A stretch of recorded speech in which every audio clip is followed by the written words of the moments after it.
ஒரு ஷூட்டிங்கில் வந்து அருமையான சீன்ஸு, கொஞ்சம் கூட அலுப்பு தெரியாத அளவிற்கு ஒரு அற்புதமான ஒரு ஷூட்டிங் விஷயம் ரொம்ப நல்லா இருந்தது.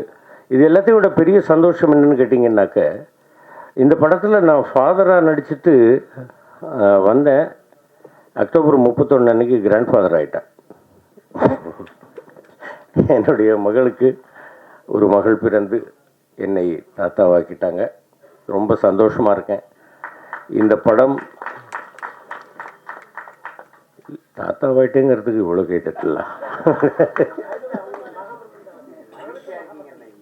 ஆமாம் ஆமாம், நிச்சயமா தாத்தாவானதுலேயே மகிழ்ச்சி தான், நிச்சயமா. அவ்வளோ ஒரு சந்தோஷம் நிச்சயமாக இந்த படத்தில். அதுலேயும் இல்லாமல் இந்த ஃபங்க்ஷனுக்கு தம்பி சாட்டை அவர்களும் தம்பி சுகா அவர்களும் என்னுடைய பங்காளி செந்தமிழர் சீமான் அவர்களும் வந்திருப்பது மிகப்பெரிய மகிழ்ச்சி. இந்த படத்திற்கு மிகப்பெரிய ஒரு சப்போர்ட்டும் ஆசீர்வாதமும் உங்களிடமிருந்து கிடைக்கும் அப்படின்னு நான் நம்புகிறேன். இந்த படத்தை மிகப்பெரிய வெற்றி படமாக்கணும் அப்படின்னு எல்லாம் வல்ல இறைவனையும் தமிழ் ரசிக பெருமக்களையும் உங்களையும் நான் வேண்டி கேட்டுக்கொள்கிறேன். இந்த படத்தில் வந்து பரமசிவன் பாத்திமா அப்படின்றது டைட்டில் வந்து இரு மதங்கள் அப்படிங்கிறது இல்லாமல் தமிழர் நாம் தமிழர் அப்படின்னு சொல்லாமல் சொல்லியிருக்கிறார் இயக்குனர் அவர்கள். நிச்சயமாக இந்த படம் மிகப்பெரிய வெற்றியை பெற வேண்டும் என்று வேண்டிக் கொள்கிறேன். நன்றி, வணக்கம். நன்றி சார், ரொம்ப நன்றி. Thank you so much. ஆனால் இந்த ஆடியோ லான்ச் மாதிரி ரொம்ப நெருக்கமான ஆடியோ லான்ச் நான் அட்டன் பண்ணல. ஏன்னா அந்த மேடையில் இருக்கிற எல்லாருமே சொந்தக்காரங்க மாதிரி, எல்லாருமே பெரிய அண்ணன் சீமான் அண்ணன் தொட்டு என் நண்பன் சுகுமார், நண்பர் சுகா, அப்படி நிறையா ஆர்ட் டைரக்டர், இந்த படத்தோட ஆர்ட் டைரக்டர் வந்து வீரசமர், அப்படி ரொம்ப நெருக்கமான ஆட்கள் நிறையா இருக்காங்க. ரொம்ப சந்தோஷமாக இருக்குது. இந்த படத்தில் மொத்தம் 5 பாட்டையும் நான் எழுதியிருக்கேன். 5மே 5 ஜானரில் இருக்கும். இந்த படத்தை வந்து ரொம்ப நேர்மையோட இந்த டீம் வந்து எடுத்திருக்காங்க. அப்படிங்கிறதுக்கு உதாரணம் என்னென்னா, பொதுவாக பாடலாசிரியர்களுக்கு டியூன் வந்து வாட்ஸ்அப்பில் அனுப்புவாங்க. நான் லிரிக் எழுதி வாட்ஸ்அப்பில் அனுப்பியிருக்கேன். பாட்டு எங்கேயாவது ரெக்கார்ட் ஆகும் இப்போல்லாம். அந்த மாதிரி ஒரு கொரோனாவுக்கு பிறகு வேறு மாதிரி போயிடுச்சு. ஆனால் இவங்க இந்த படம் நல்லா வரணுங்கிற அக்கறையில் நான் ஒரு அசிஸ்டன்ட் டைரக்டர் மாதிரி ஒரு 5-6 தடவையாவது அவங்க ஆஃபீஸ் போயிருப்பேன். உட்காந்து ஒரு பாட்டுக்கான சுச்சுவேஷனை டைரக்டர் சொல்கிறாரு, கேமராமேன் சொல்கிறாரு, மியூசிக் டைரக்டர் சொல்கிறாரு. ரொம்ப அக்கறை எடுத்துக்கிட்டாங்க. அது முழுக்க என்னென்னா, அந்த படம் நல்லா வந்துடணும், அதுக்கு பாட்டு ரொம்ப முக்கியம் அப்படின்னு சொல்லிட்டு மெனக்கிட்டாங்க. அதே மாதிரி ஒரு ரொம்ப வெள்ளந்தியான மனசுக்கார இயக்குனர் அவர் அப்படி நேசத்தோடு அந்த சுச்சுவேஷன் சொல்லும்போது இது ஒரு படத்தில் வேலை பார்த்த மாதிரி எனக்கு தோணவே இல்லை. அதே மாதிரி மியூசிக் டைரக்டர் சொல்லணும், அவர் இந்த குருவி சேர்த்தது மாதிரி சேர்க்குறாரு. அந்த மெட்டுக்குள்ளே வார்த்தைகளை கொண்டாடுறதுக்கு சிரிச்சுக்கிட்டே தான் அடிக்கிறது. நம்ம எழுதி கொடுத்துருவோம், நல்லாயிருக்கு சார்னு சொல்லிடுவோம். அப்படி 3 நாள் கழித்து திரும்ப கால் பண்ணி, சார் இந்த வார்த்தையை மாற்றிடலாமா பாரு, அப்புறம் அந்த வார்த்தையை மாற்றுற வார்த்தையெல்லாம் நல்லாயிருக்கும். அதனால் அது அப்படி தான் குருவி சேர்க்குறது மாதிரியே அந்த வார்த்தைகளை சேர்த்து அது ஒன்றும் இல்லை, இசை சொற்களை அடுக்கிறது தான். நம்ம ஒரு மெட்டுக்கு ஒரு வெர்ஷன் எழுதுகிறோம், பாடலாசிரியருக்கு ஒரு லெவல் வரைக்கும் தெரியும். அதுக்கப்புறம் மியூசிக் டைரக்டர் அடுத்த இடத்துக்கு கொண்டு போவார்.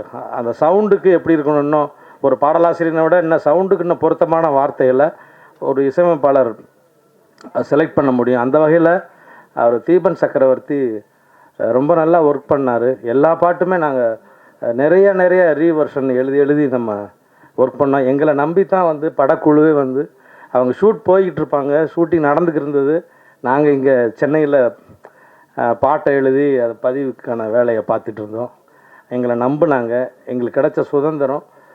இந்த படத்தில் 5 பாடலுமே ரொம்ப நல்ல பாடலாக வந்திருக்கு. அதே மாதிரி விமல், இந்த படத்தோட நாயகன் விமல் சொல்லணும், எனக்கு ரொம்ப பிடிக்கும். நான் ஒரு படம் இயக்குனேன். அந்த படம் அந்தப்போ நாங்கள் ஷூட்டிங்கில் அவுட்டோரில் இருக்கும்போது அவரோட களவாணி நாங்கள் படம் பார்த்தோம். படம் பார்த்துட்டு எல்லாருக்குமே அவ்வளோ சந்தோஷமாக இருந்துச்சு. அப்படியான ஒரு நம்ம வீட்டு பையன் மாதிரியான ஒரு நாயகன். தொடர்ந்து அவரை நம்ம வாட்ச் பண்ணிக்கிறோம். அவருக்கு ஏற்கனவே நான் ஒரு படம் எழுதியிருக்கேன், அஞ்சலன்னு ஒரு படத்தில். அதுக்கு பிறகு இந்த படத்தில் அவரோட இணைவதில் ரொம்ப மகிழ்ச்சி, ரொம்ப சந்தோஷமாக இருக்குது. இங்கே வந்திருந்த அத்தனை பேருக்கும் நன்றியும் வணக்கமும், படக்குழுவினருக்கு இந்த படம் வெற்றியடைய வாழ்த்துக்களும் வணக்கமும். நன்றி, வணக்கம். Thank you so much sir. உங்களுடைய சொல் விளையாட்டு பார்க்கறதுக்காக நாங்கள் காத்துக்கிட்டே இருக்கோம். Thank you so much. அடுத்ததாக இன்னொரு நபரை மேடைக்கு கூப்பிடணும்னு ஆசைப்படுறோம். கூல் சுரேஷ் அவர்களை மேடைக்கு அழைக்கிறோம்.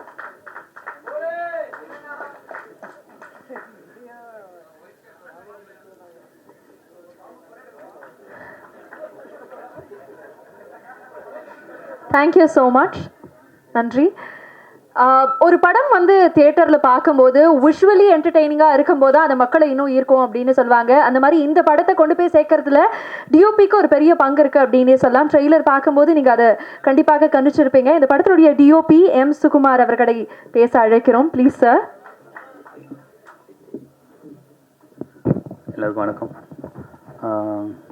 ஒன்லி தேங்க்ஸ் தான் சொல்லணும். எங்கள் இயக்குனருக்கு என்னை ஒரு கேமராமேன் வந்து புதுசாக ஒரு விஷயமா பண்ணியிருக்காரு, நடிக்க வாய்ப்பு கொடுத்துருக்காரு. அதுக்கு ரொம்ப முக்கியமான டைரக்டர் சாருக்கு ரொம்ப நன்றி சொல்லிக்கிறேன். அண்ணன் சீமா அண்ணன் வந்த ஃபங்க்ஷன் வந்ததுக்கு ரொம்ப நன்றிண்ணே. எல்லாத்துக்கும் நன்றி, வணக்கம். As simple as you are. Thank you so much sir. நன்றி. அடுத்ததாக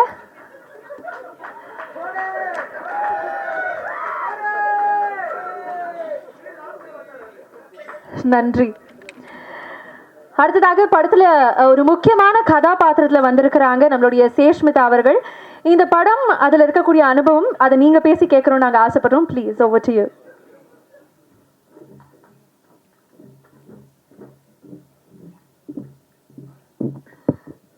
ஹாய், எல்லாருக்கும் வணக்கம். என் பேர் சேஷ்விதா ராஜு.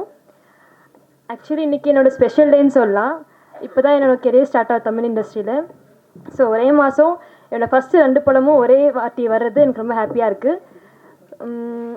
இந்த படத்துக்கு சான்ஸ் கொடுத்த director Isakki sir and M Sukumar சாருக்கு ரொம்ப தேங்க்ஸ்.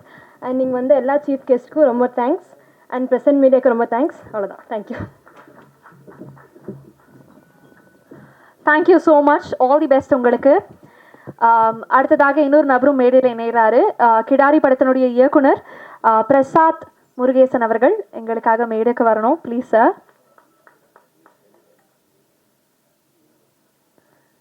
எங்கே இருந்தாலும் நீங்கள் கண்டிப்பாக மேடையில் இணையணும்னு நாங்கள் ஆசைப்படுறோம். ப்ளீஸ். வந்துக்கிட்டே இருக்காருன்னு நினைக்கிறேன். நம்ம அடுத்த நபரை கூப்பிடலாம். இருக்காரா சார்? ப்ளீஸ் வாங்க.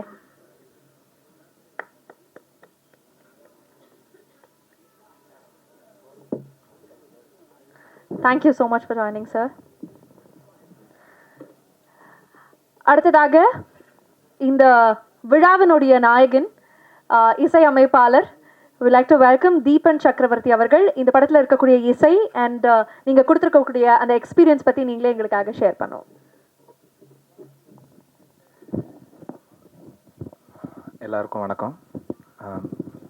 ஊடகத்துறை நண்பர்களுக்கு எல்லாம் ரொம்ப வணக்கம். ரொம்ப தேங்க்ஸ் வந்ததுக்கு. சீமான் சார் ரொம்ப தேங்க்ஸ் சார் வந்ததுக்கு. எல்லா சீஃப் கெஸ்ட் எல்லாருக்குமே ரொம்ப தேங்க்ஸ் வந்ததுக்காக. எனக்கு சொல்லப்போனால் எல்லாருமே என்னுடைய திரைத்துறையில் பார்க்கும்போது எல்லாருமே என்னோடய சீனியர்ஸ் தான். லைக் ஏகாதசி சார் ஆகட்டும், சுகுமார் சார் ஆகட்டும், தேவன் சார் ஆகட்டும், சீமான் சார் ஆகட்டும், விமல் சார், எல்லாருமே என்னோடய சீனியர்ஸ் தான். ஸோ அவங்ககிட்ட நான் நிறைய லேர்ன் பண்ணேன். இந்த ப்ராஜெக்ட் வந்து எனக்கு கிடச்சதே பார்த்திங்கன்னா இந்த சேம் பிரசாத் லேபில் தான். இதுக்கு முன்னாடி என்னுடைய படம் வீராய் மக்கள்னு ஒரு படம் ரிலீஸ் ஆணுச்சு. ஸோ அந்த படத்தோட ப்ரிவ்யூ பார்த்தாரு டைரக்டர் சார். அப்படியே பார்த்துட்டு என்னை வெளியில் கூப்பிட்டாங்க. நான் போய் பேசிட்ட உடனே எனக்கு ரொம்ப பிடிச்சிருந்துச்சி உங்கள் ஒர்க்கு, இந்த படம் நீங்கள் பண்ணுங்கன்னு சொல்லிட்டு இதே வாசலில் தான் என்னை கமிட் பண்ணார். அந்த சேம் டேவே எனக்கு அட்வான்ஸ் போட்டு நீங்கள் படம் பண்ணுங்கள் அப்படின்னு சொல்லிட்டு சொன்னாங்க. ரொம்ப தேங்க்ஸ் சார், எஸ்கி சார், இந்த வாய்ப்பு எனக்கு கொடுத்ததுக்காக. அப்புறம் படத்தில் வந்து மொத்தம் 5 பாட்டு இருக்குது. 5 பாட்டுமே கொஞ்சம் வெரைட்டியாக டிஃப்ரெண்ட்டாக வந்திருக்கு. ஸோ அது ஏகாதசி சார் சொன்ன மாதிரி நானும் ஏகாதசி சாரும் இங்கே ஒர்க் பண்ணோம். அவங்க ஷூட்டிங் ஸ்பாட்டில் இருந்தாங்க. பட் ஆஃபீஸ் போகும்போதெல்லாம் ஒரு வாட்டியும் சுகுமார் சார் எனக்கு நிறைய இன்புட்ஸ் தருவாங்க. அவங்களோட எக்ஸ்பீரியன்ஸ்லேருந்து என்னென்ன விஷயங்கள் அவங்க பார்க்குறாங்க, என்ன எதிர்பார்க்குறாங்கன்றது. எஸ்கி சார் சொல்லணுன்னாக்கா அவருக்கு என்ன வேணுன்றது அவருக்கு ரொம்ப க்ளீனாகவும் தெளிவாகவும் தெரியும். ஸோ நான் வேறு எதாவது டியூன் ஒன்று கொடுத்தா கூட இல்லைங்க அது வேறு ஒன்று வேணுன்ற மாதிரி அவர் ரொம்ப க்ளீனாக சொல்லி வாங்குவார். ஸோ ரொம்ப நம்மளை சொல்லப்போனாக்கா குழப்பாமல் ரொம்ப தெளிவாக என்ன வேணுன்றது கேட்டு வாங்குவாங்க. அண்டு இந்த படத்தில் எல்லாருமே ரொம்ப ஹார்ட் ஒர்க் பண்ணியிருக்கோம். டெக்னீஷியன்ஸு, ஆக்டர்ஸ் எல்லாமே ரொம்ப நல்லா பர்ஃபார்ம் பண்ணியிருக்காங்க. ரொம்ப தேங்க்ஸ். என்னுடைய அம்மாவுக்கு ரொம்ப தேங்க்ஃபுல்லாக இருக்க விரும்புகிறேன் இந்த ஸ்டேஜில். எனக்கு ஒர்க் பண்ணி கொடுத்த என்னுடைய singers, technicians and mix engineers, mix பண்ண அதர்ஸ், என்னுடைய கோஆர்டினேட்டர் டேவிட் சார் எல்லாருக்குமே ரொம்ப தேங்க்ஃபுல்லாக இருக்க விரும்புகிறேன். அண்ட் படம் June 6 ரிலீஸ் ஆகுது. எல்லோரும் தியேட்டருக்கு வந்து கண்டிப்பாக பார்த்து என்ஜாய் பண்ணணும். பாட்டு எல்லாமே ட்ரெண்ட் மியூசிக்கில் ரிலீஸ் ஆகிருக்கு. ஸோ கண்டிப்பாக எல்லோரும் கேட்கணும்னு நினைக்கிறேன். Thank you so much. Thank you sir. Thank you so much. உங்களுக்கு ரொம்பவே நெகிழ்ச்சியான தருணம், அது எங்களோட பகிர்ந்ததுக்கு ஒரு பெரிய நன்றி. இந்த படத்துடைய குழு ஒவ்வொருத்தங்களாக இங்கே வந்துட்டு இருக்காங்க. ஸோ அதனால் இன்னும் 2 பேர் நம்ம கூட இணைஞ்சிருக்கிறாங்க. நான் அவங்களையும் மேடைக்கு கூப்பிடணும்னு ஆசைப்படுறோம். இந்த படத்துடைய editor Bhuvan sir, please can we have you on stage?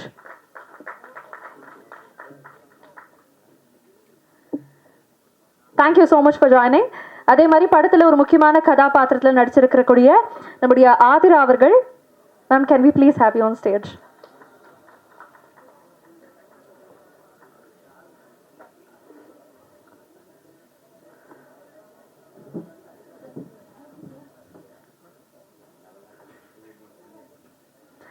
Thank you. வணக்கம் and a very very warm welcome to you. அடுத்ததாக இன்னொரு நபரை பேச அழைக்க போகிறோம். ஒவ்வொரு முறை இவருடைய படைப்பை பார்க்கும்போது நிறைய வியப்பு வந்து நமக்குள்ளே வந்திருக்கோம். இன்னைக்கு அவர் இணைஞ்சது எங்களுக்கு ரொம்ப ரொம்ப சந்தோஷம். இயக்குனர் மற்றும் எழுத்தாளர் சுகா அவர்களை பேச அழைக்கிறோம். Please sir.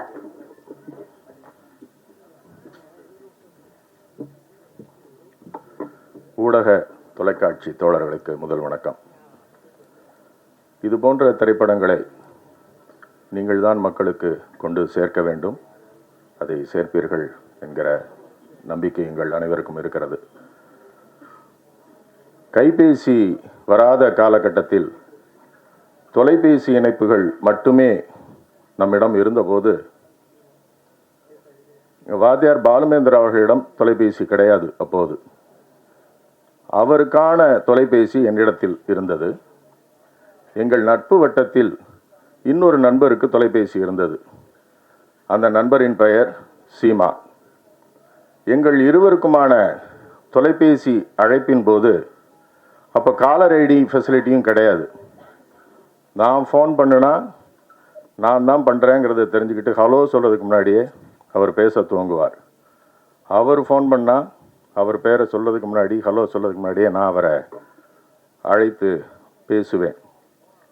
இப்போது வளர்ச்சி எப்படி இருக்கிறது என்றால், இந்த கைபேசி யுகத்தில் நாங்கள் இருவரும் தினமும் குரல் செய்தியில் எங்கள் செய்திகளை பரிமாறிக்கொள்கிறோம்.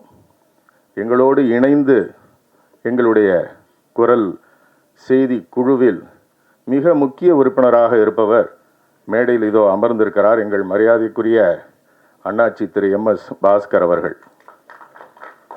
அந்த பெருங்கலைஞனின் மாபெரும் ரசிகர்கள் நாங்கள் இருவரும்.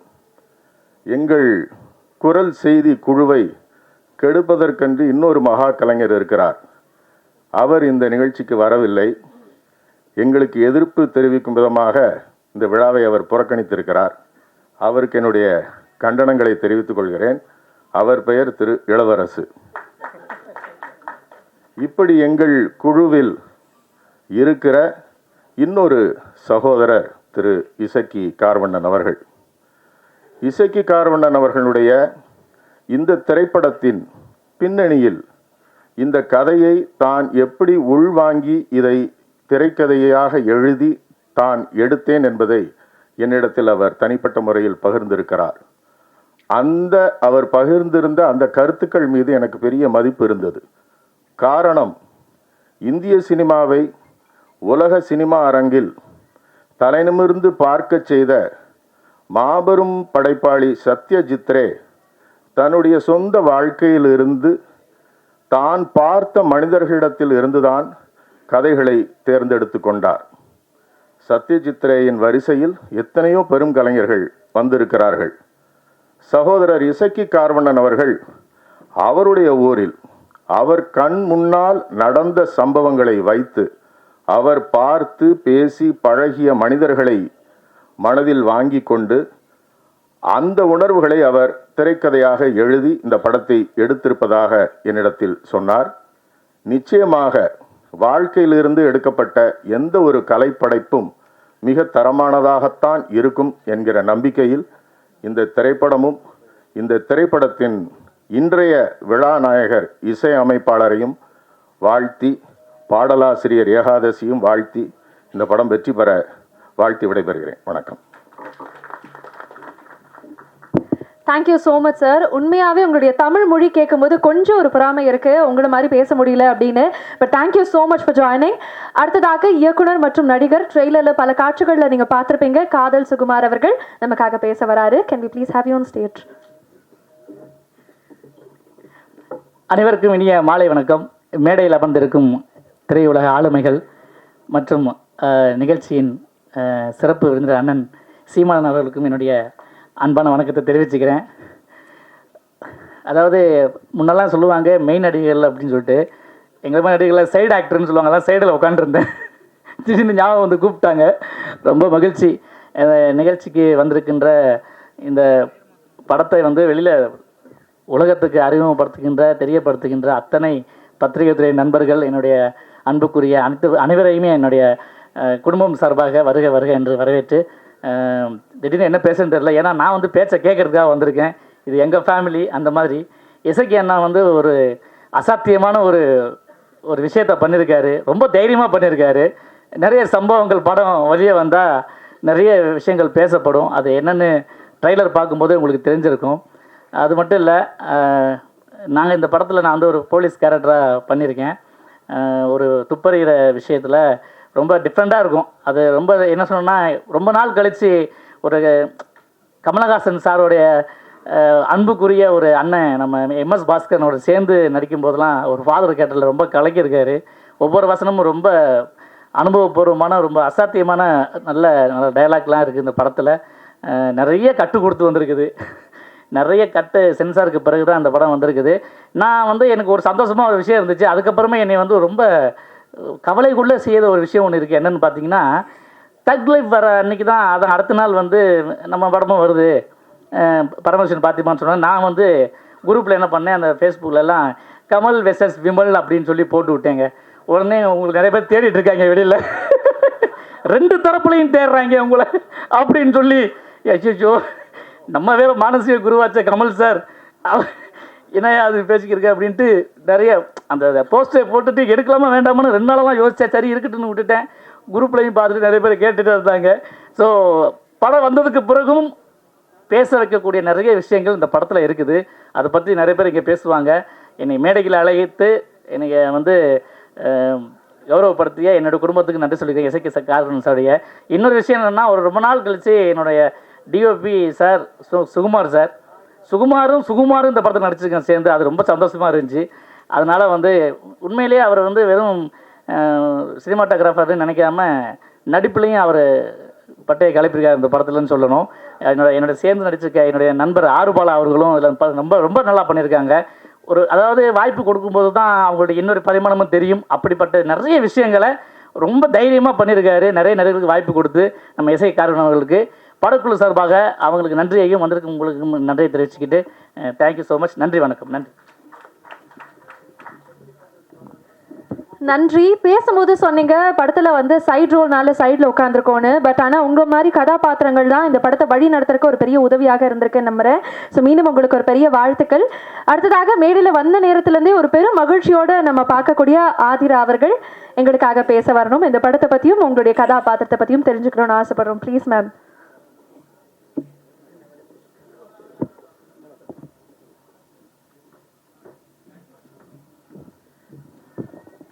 தமிழ் வாழ்க. எல்லாருக்கும் வணக்கம். எப்படி இருக்கீங்க எல்லாரும்? நல்லா இருக்கீங்களா? தமிழ் எங்கே இருக்குது தெரியுமா? எங்கெங்க இருக்கு? இதோ நமது தமிழ் இங்கே அமர்ந்திருக்கிறது. இதை விட இந்த படத்துக்கு வேறு பெரிய சிறப்பு எதுவுமே தேவையே இல்லை. வேறு வார்த்தையும் இல்லை எனக்கு. எல்லாருக்கும் நன்றி. நானும் சீமான் சார் ஒரு படத்தில் நடிச்சிருக்கோம். இல்லை சார்? நன்றி எல்லாருக்கும். வணக்கம். Thank you so much ma'am. இன்னைக்கு இந்த குழுவுக்காகவே வந்திருக்கக்கூடிய ஒரு ஆகச்சிறந்த தயாரிப்பாளர் தேனப்பன் சார் எங்களுக்காக கண்டிப்பாக பேசணும் please.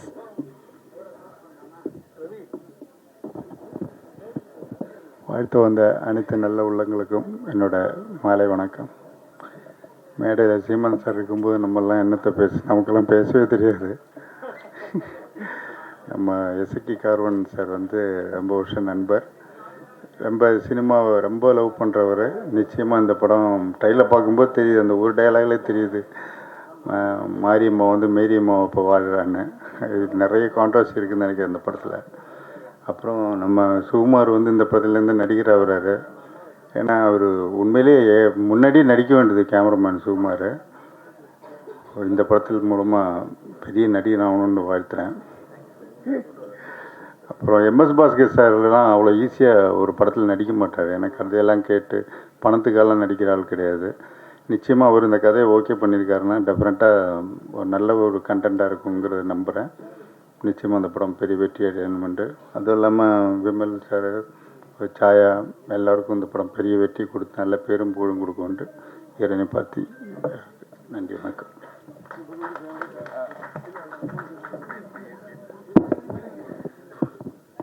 Thank you so much sir, thank you. அடுத்ததாக படத்தினுடைய நாயகி சாயாதேவி அவர்கள், கண்டிப்பாக இந்த படம் உங்களுக்கு எவ்வளோ ஸ்பெஷலுங்கிறத நீங்களே பேசி எங்களுக்காக சொல்லணும்னு ஆசைப்படுறோம் ப்ளீஸ்.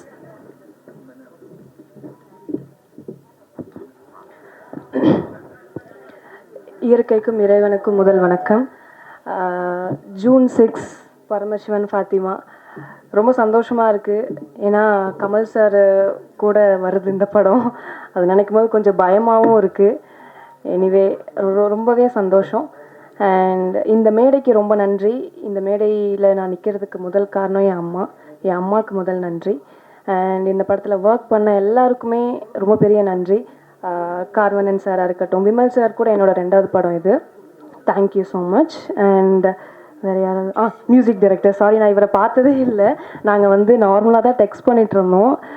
சாங் பயங்கரமாக வந்திருக்கு. இன்றைக்கி இந்த இடத்துல நாயகன் அவர் தான். ஸோ அவருக்கு ஒரு முதல் நன்றி. அண்ட் இந்த படத்தில் ஒர்க் பண்ண டெக்னீஷியன்ஸ் எல்லாத்துக்குமே ரொம்ப நன்றி. சஷ்விதா அண்ட் விஆர்னு சொல்லி பழகிடுச்சு, பட் விமல் ராஜ். வந்திருக்க எல்லாருக்கும் நன்றி. Thank you so much. Thank you so much and congratulations to you. அடுத்ததாக படத்தினுடைய எடிட்டர் புவன் அவர்கள், இன்ட்ரெஸ்டிங்கான ஒரு கட்ஸ் வந்து இந்த படத்துக்காக கொடுத்துருக்கீங்க. Please tell us about the experience. வாங்க.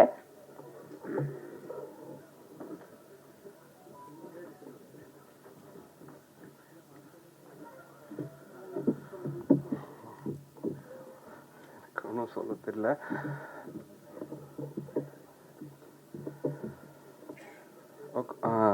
படத்தில் அவ்வளோ கண்டென்ட் இருந்துச்சு. ஸோ அதனால் நான் அந்த கட்ஸில் அதெல்லாம் யூஸ் பண்ணேன். ஒவ்வொரு டைலாக்குமே நம்மளுக்கு வந்துட்டு முக்கியமானதும் தேவைப்பட்டதாகவும் இருந்துச்சு. அப்படி தேவைப்பட்டதாக இருக்கும்போதே நம்ம வந்து அதை எடிட்லேயும் படத்துலேயும் அதை ஹைலைட் பண்ணுறதோட இம்பேக்ட் தான் அது. Thank you so much. ஸோ அடுத்த நபரை கூப்பிட்றதுக்கு முன்னாடி ப்ரொடக்ஷன் மேனேஜர்ஸ் யூனியனில் இருந்து செயல் வீரர்கள் அணி சார்பாக தயாரிப்பாளர் மற்றும் இயக்குனர் இசக்கி அவர்களுக்கு மரியாதை செலுத்த வந்திருக்கிறாங்க. அண்ட் அதே மாதிரி நம்ம கூட இணைஞ்சிருக்கிறக்கூடிய நம்மளுடைய மரியாதைக்குரிய சீமான் சாருக்கும் மரியாதை செலுத்துகிறாங்க.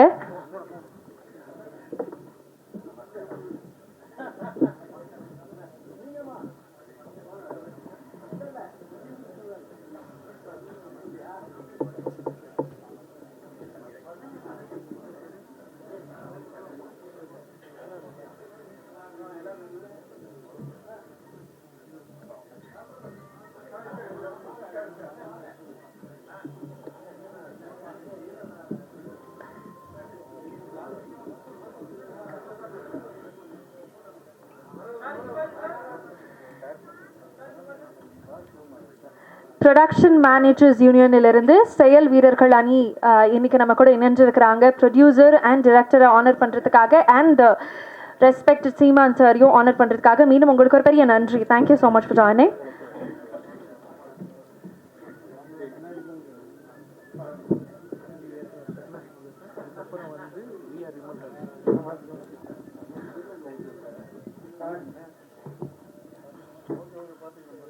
Thank you sir, thank you so much. அடுத்ததாக கிடாரி படத்தினுடைய இயக்குனர் நம்ம கூட இணைஞ்சிருக்கிறாரு. ட்ரெய்லர் பார்த்துருப்பீங்கன்னு நாங்கள் நம்புகிறோம். இந்த படம் உங்களுக்கு எவ்வளோ பிடிச்சிருக்கு அண்ட் நீங்கள் இங்கே வந்ததுக்கான காரணம் நீங்கள் சொல்லி தெரிஞ்சுக்கணும்னு ஆசைப்படுறோம். ஸோ பிரசாத் முருகேசன் அவர்களை அன்போடு மீடியா கிடைக்கிறோம். அனைவருக்கும் வணக்கம். இசக்கி கார்வனன் சார், அவரோட ரொம்ப ஒரு 2-3 ஆண்டுகளாக அவரை பார்த்துட்ருக்கேன். சினிமா மேலே ரொம்ப பேஷன் உள்ள, ரொம்ப ஒரு பேஷனேட்டான ப்ரொடியூசர் கம் டைரக்டர். அவரோட டைரக்டோரியலில் முதல்ல வர்ற படம். இந்த படம் மிகப்பெரிய வெற்றி அடையணும்னு வேண்டிக்கிறேன். மேலும் மேடையில் இருக்கிற அத்தனை பேருமே நம்மளோட சீனியர்ஸ் அண்ணன்கள் எல்லாருமே இருக்காங்க. சீமான் அண்ணனுக்கும் நன்றியை தெரிவிச்சுக்கிறேன். எல்லா புதுப்படம் வெளியே வரும்போதோ எந்த இது வரும்போதோ அவங்களோட அரசியல் இவ்வளவு இதுக்கு இடையிலையும் அந்த படங்களை பார்க்குறதுக்கு ஒரு டைம் கொடுத்து அந்த குறிப்பிட்ட ஃபிலிம் மேக்கர்ஸ்க்கு இல்லை அவங்களுக்கு ஏதோ ஒரு வகையில் வாழ்த்து சொல்கிறது அப்படிங்கிறது ரொம்ப சாதாரண வேலை இல்லை. அதை எப்போவுமே சீமான் அண்ணன் செஞ்சிட்ருக்காங்க. கடைசியாக என்னோடய மத்தகம் பார்த்துட்டும் அண்ணன் பேசின அந்த வார்த்தைகள் எனக்கு ரொம்ப ரொம்ப உற்சாகமாக இருந்தது. இப்படி ஒரு இதுக்குள்ளே இருந்துட்டு அரசியல்லையும் இவ்வளோ ஆக்டிவாக இருக்கும்போது டைம் கிடச்சி அடுத்த இண்டஸ்ட்ரியும் கவனிச்சுக்கிட்டே இருக்கிற இந்த ஒரு இது எங்களை போன்ற அடுத்து வரக்கூடியவங்களுக்கு பெரிய ஒரு உந்து சக்தியாக இருக்குதுன்னு நினைக்கிறேன். ரொம்ப நன்றி அண்ணன். மேலும் இதில் இருக்கக்கூடிய கதாநாயகன் விமல் சார், உங்களுக்கு இது இன்னொரு பெரிய வெற்றி படமாக அமையணும். இந்த மேடையில் இருக்கக்கூடிய அத்தனை பேருமே நமக்கு ரொம்ப ரொம்ப தெரிஞ்சவங்க தான். இசையமைப்பாளருக்கு வாழ்த்துக்கள். ஏகாதசி சாரை பற்றி சொல்லணும். அண்ணன் தான், ஏகாதசி அண்ணன் தான். ஏன்னா கிடாரி படத்தோட ஆடியோவில் எந்த கமிட்மெண்ட்டும் இல்லாமல் நானும் தர்புகா சிவாவும் இணைந்து ஒர்க் பண்ணும்போது என்னை நம்பி எனக்காக பாடல் எழுதி கொடுத்தாரு. நான் ஒவ்வொரு மேடையிலையும் இவருக்கு நன்றி கடன் பட்டிருக்கிறேன். ஆனாலும் இந்த தடவையும் நான் நன்றி சொல்ல விரும்புகிறேன். ரொம்ப ரொம்ப நன்றி என்ன. என்றைக்குமே நான் அதை மறக்க மாட்டேன்.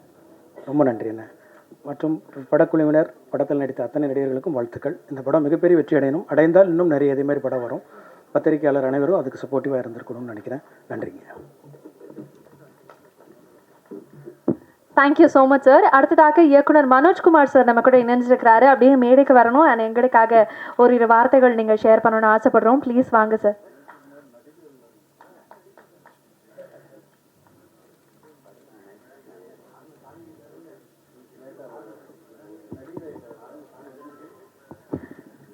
மனோஜ் சார், வணக்கம் and very very warm welcome to you. Thank you so much for joining. நீங்கள் பேசணும்னு நாங்கள் ஆசைப்படுறோம். ப்ளீஸ் எங்களுக்காக.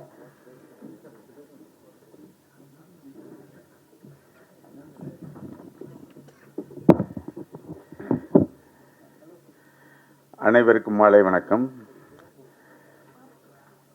அண்ணன் செந்தமிழன் சீமான் அவர்கள் இருக்கக்கூடிய மேடையில் நான் பெங்க இருக்கக்கூடிய இதோட ஒரு 10-15 படங்கள் இசை வெளியீட்டாக அண்ணன் சிறப்பு சேர்த்துருக்காரு. எப்பயுமே நீங்கள் சினிமாவோட இலக்கமாக தான் இருக்கீங்க. அரசியலுக்கு போனாலே சினிமா ரத்தம் ஓடிட்டுருக்கு வந்துட்டுருக்கீங்க. முதல்ல உங்களுக்கு நன்றி. விமல் சார், ரொம்ப சந்தோஷமான விஷயம். இதில் எங்கள் இயக்குனர் அண்ணன் யாருக்கு அண்ணனுடைய பொண்ணு கதாநாயகனாக நடித்து அவங்க கூட நான் ட்ராவல் பண்ணியிருக்கேன். அடுத்து நம்ம இயக்குனரை பற்றி பேசாகணும். காலையில் திண்டுக்கல் சிறுமலைக்கு திடீர்னு கூப்பிட்டாரு. நம்ம மேனேஜர் அண்ணன் கூப்பிட்டு நாளைக்கு காலையில் வந்துடுங்கன்னு. என்னென்ன திண்டுக்கல் சிறுமலையில் சுட்டி உடனே முதல் நாள் நைட்டு எப்படிங்க நைட்டு கூப்பிட்றீங்க, என்ன டிக்கெட் போட்டுருங்க வாங்க அப்படின்னு ட்ரெயினில் கூப்பிட்டு போவாங்க. அங்கே உடனே வண்டி பிக்கப் பண்ண இவ்வளோ ஆர்கனைஸ்டாக ஒரு ப்ரொடக்ஷன் மேனேஜர் அழகாக பண்ணி எங்களை அப்படியே கூப்பிட்டு போவார். அந்த ரூமில் இதான் ரூம்னு அலாட் பண்ணி அழகாக வைப்பாங்க. உடனே டைம் சொல்லுவார். எத்தனை மணிக்கு வந்தார்? 7 மணிக்கு. அவர் 9 மணிக்கு வர சொல்லுங்க போதுன்னுவார். கரெக்டு டயத்துக்கு போனதுமே இதுதான் சீனு. இது ஒரு டைலாக் எக்ஸ்ட்ரா பேசினா கூட இல்லை வேணாம் நான் அந்த எடிட்டிங்கில் போயிடும் ஷார்ப்பாக பண்ணுங்க. டேரக்டர்கிட்ட தப்பிச்சு நான் ஒரு டைலாக் கூட எக்ஸ்ட்ரா பேச முடியும். அந்தளவுக்கு பர்ஃபெக்டாக அழகாக இவ்வளோ தான் போதும்னு மெஷர் பண்ணி வாங்கினார். அவருக்கு உறுதுணையாக நம்ம கேமராமேன், ஐயோ நினச்சே பார்க்க முடியாது. அங்கே சிறுமலையில் அப்படிப்பட்ட இடத்துல ஹைட்டில் க்ரெயின் கொண்டு போக முடியாது. க்ரெயின் ஷாட் எடுக்கணும்னு நினைக்கிறாரு. ஒன்று ஒரு லைட்டுனுடைய ஸ்டாண்டு மேலே இன்னொரு லைட்டு ஸ்டாண்டை வச்சு அதுக்கு மேலே கேமரா வச்சு இதான் கிரெயின் எடுக்கிறாரு. Sir great. உங்களோட பணியாற்றுறது ரொம்ப சந்தோஷமாக இருந்தது. ஏன்னா எவ்வளோ படங்கள் அங்கங்கே மூவ் பண்ணிட்டுருக்கேன். பட் கொடுத்த இடத்துல அவ்வளோ பர்ஃபெக்ஷனாக அவ்வளோ சூப்பராக பண்ணி கொடுத்துறீங்க. அப்புறம் என்னையை கூட கொஞ்சம் நல்லா காமிச்சிருக்கீங்க. இந்த கூட சந்தோஷமாக இருந்தது. அதுக்கப்புறம் நம்ம திரையுலகத்தை சேர்ந்த அத்தவனும் பாராட்ட வந்திருக்காங்க. இந்த படம் மாபெரும் வெற்றி பெறங்கிறதுல எந்த ஐயமும் இல்லை. ஏன்னா ஒவ்வொரு சீனும் செதுக்கி எடுத்திருக்காரு. இயக்குனர் வந்து என்னை வந்து நடிக்க சொல்லும்போது கொஞ்சம் ஓவராக பண்ண வேண்டாம் வேண்டாம் அப்படி குறைங்க இன்னும் கொஞ்சம் நம்மளை போட்டு விலங்கு போட்டு இழுத்தது மாதிரி தன்னுடைய கட்டுக்குள்ளே கொண்டு போய் நடிக்க வச்சார். அதே மாதிரி எல்லா கேரக்டரையும் அதே மாதிரி அண்ணன் பாஸ்கர் அண்ணன் எனக்கு அப்படி ஒவ்வொரு டைமில் என்கரேஜ் பண்ணி அது பண்ணுங்கண்ணே இது பண்ணுங்கண்ணே நம்ம ரூம் பக்கத்துலேயே இருந்துட்டு இதை சாப்பிடுங்கண்ணேன்னு சொல்லி உண்மையிலே ஒரு குடும்பமாக அங்கே ட்ராவல் பண்ணோம். ரொம்ப சந்தோஷமாக இருந்தது. அந்த குடும்ப ட்ராவலில் இன்றைக்கி வந்து இசை விழாவில் வந்து கலந்ததுக்காக ஷூட்டிங்லேருந்து அவசரமாக ஓடி வந்து லேட்டாக வந்ததுக்கு முதல்ல மன்னிப்பு கேட்டுக்கிறேன். அதை தாண்டி இந்த படம் நிச்சயமாக மிகப்பெரிய வெற்றி அடையும். ஏன்னா அவனுடைய கண்டென்ட் அப்படிப்பட்ட ஒரு அற்புதமான கண்டென்ட் எடுத்து சிறப்பாக செஞ்சுருக்காரு. இதில் விமல் சாருடைய போர்ஷன் எக்ஸ்ட்ராரியாக வந்திருக்கு. அதில் தெரியும். உண்மையிலே நான் படம் பார்க்காம மனசில் படத்தை ஓட்டி பார்த்துட்டு இந்த படம் மிகப்பெரிய வெற்றி அடையும். சுகுமார் அவர்களுக்கு மீண்டும் ஒரு நன்றி சொல்லி, ஏன்னா அந்த மாதிரி ஒரு மூமெண்ட்டு கொடுப்பாரு. இது போதும்ண்ணே. ஹேண்ட் வேர்ல்டு ஷாட்டை ஃபுல்லாக மேக்ஸிமம் ஒரு ஃபுல் சீனை கூட ஹேண்ட் வேர்ல்டு ஷாட்லேயே போட்டு முடிச்சுட்டு போயிடாரு. க்ளோஸ் எல்லாமே ஓய்டு வந்துடும், அதிலே கிரெயின் போயிடும், எல்லாம் போயிடும். அப்படியே அற்புதமாக பண்ணார். சிறப்பாக இருந்தது. சிறப்பாக எல்லோரும் அவங்கவுங்க வேலைகளை சிறப்பாக செஞ்சுருக்காங்க. பர்டிகுலர் இந்த ப்ரொடக்ஷன் மேனேஜரை பாராட்டின அவர் மிகப்பெரிய விஷயம். வரையும் ஆர்கனைஸ் பண்ணி இந்த லொக்கேஷன் இது இந்த நேரத்தில் இது அப்படின்னு அழகாக பண்ணி கொண்டு போய் நிப்பாட்டினார். இந்த படம் அத்தனை பேர் உழைப்பு சிறப்பாக இருந்திருக்கு. இல்லை நானும் ஒரு சின்ன துரும்பா உள்ள கூட இருக்குங்கிறது சந்தோஷமாக இருக்குது. ஷூட்டிங்கில் இருந்ததுனால காலதாமமாக வந்துட்டேன். நிச்சயமாக இந்த படத்தினுடைய வெற்றி விழாவில் சந்திப்பேன். நன்றி, வணக்கம். Thank you so much sir. அடுத்ததாக இந்த படத்தில் நடித்திருக்கக்கூடிய திரு VR விமல்ராஜ் அவர்களை பேச அழைக்கிறோம்.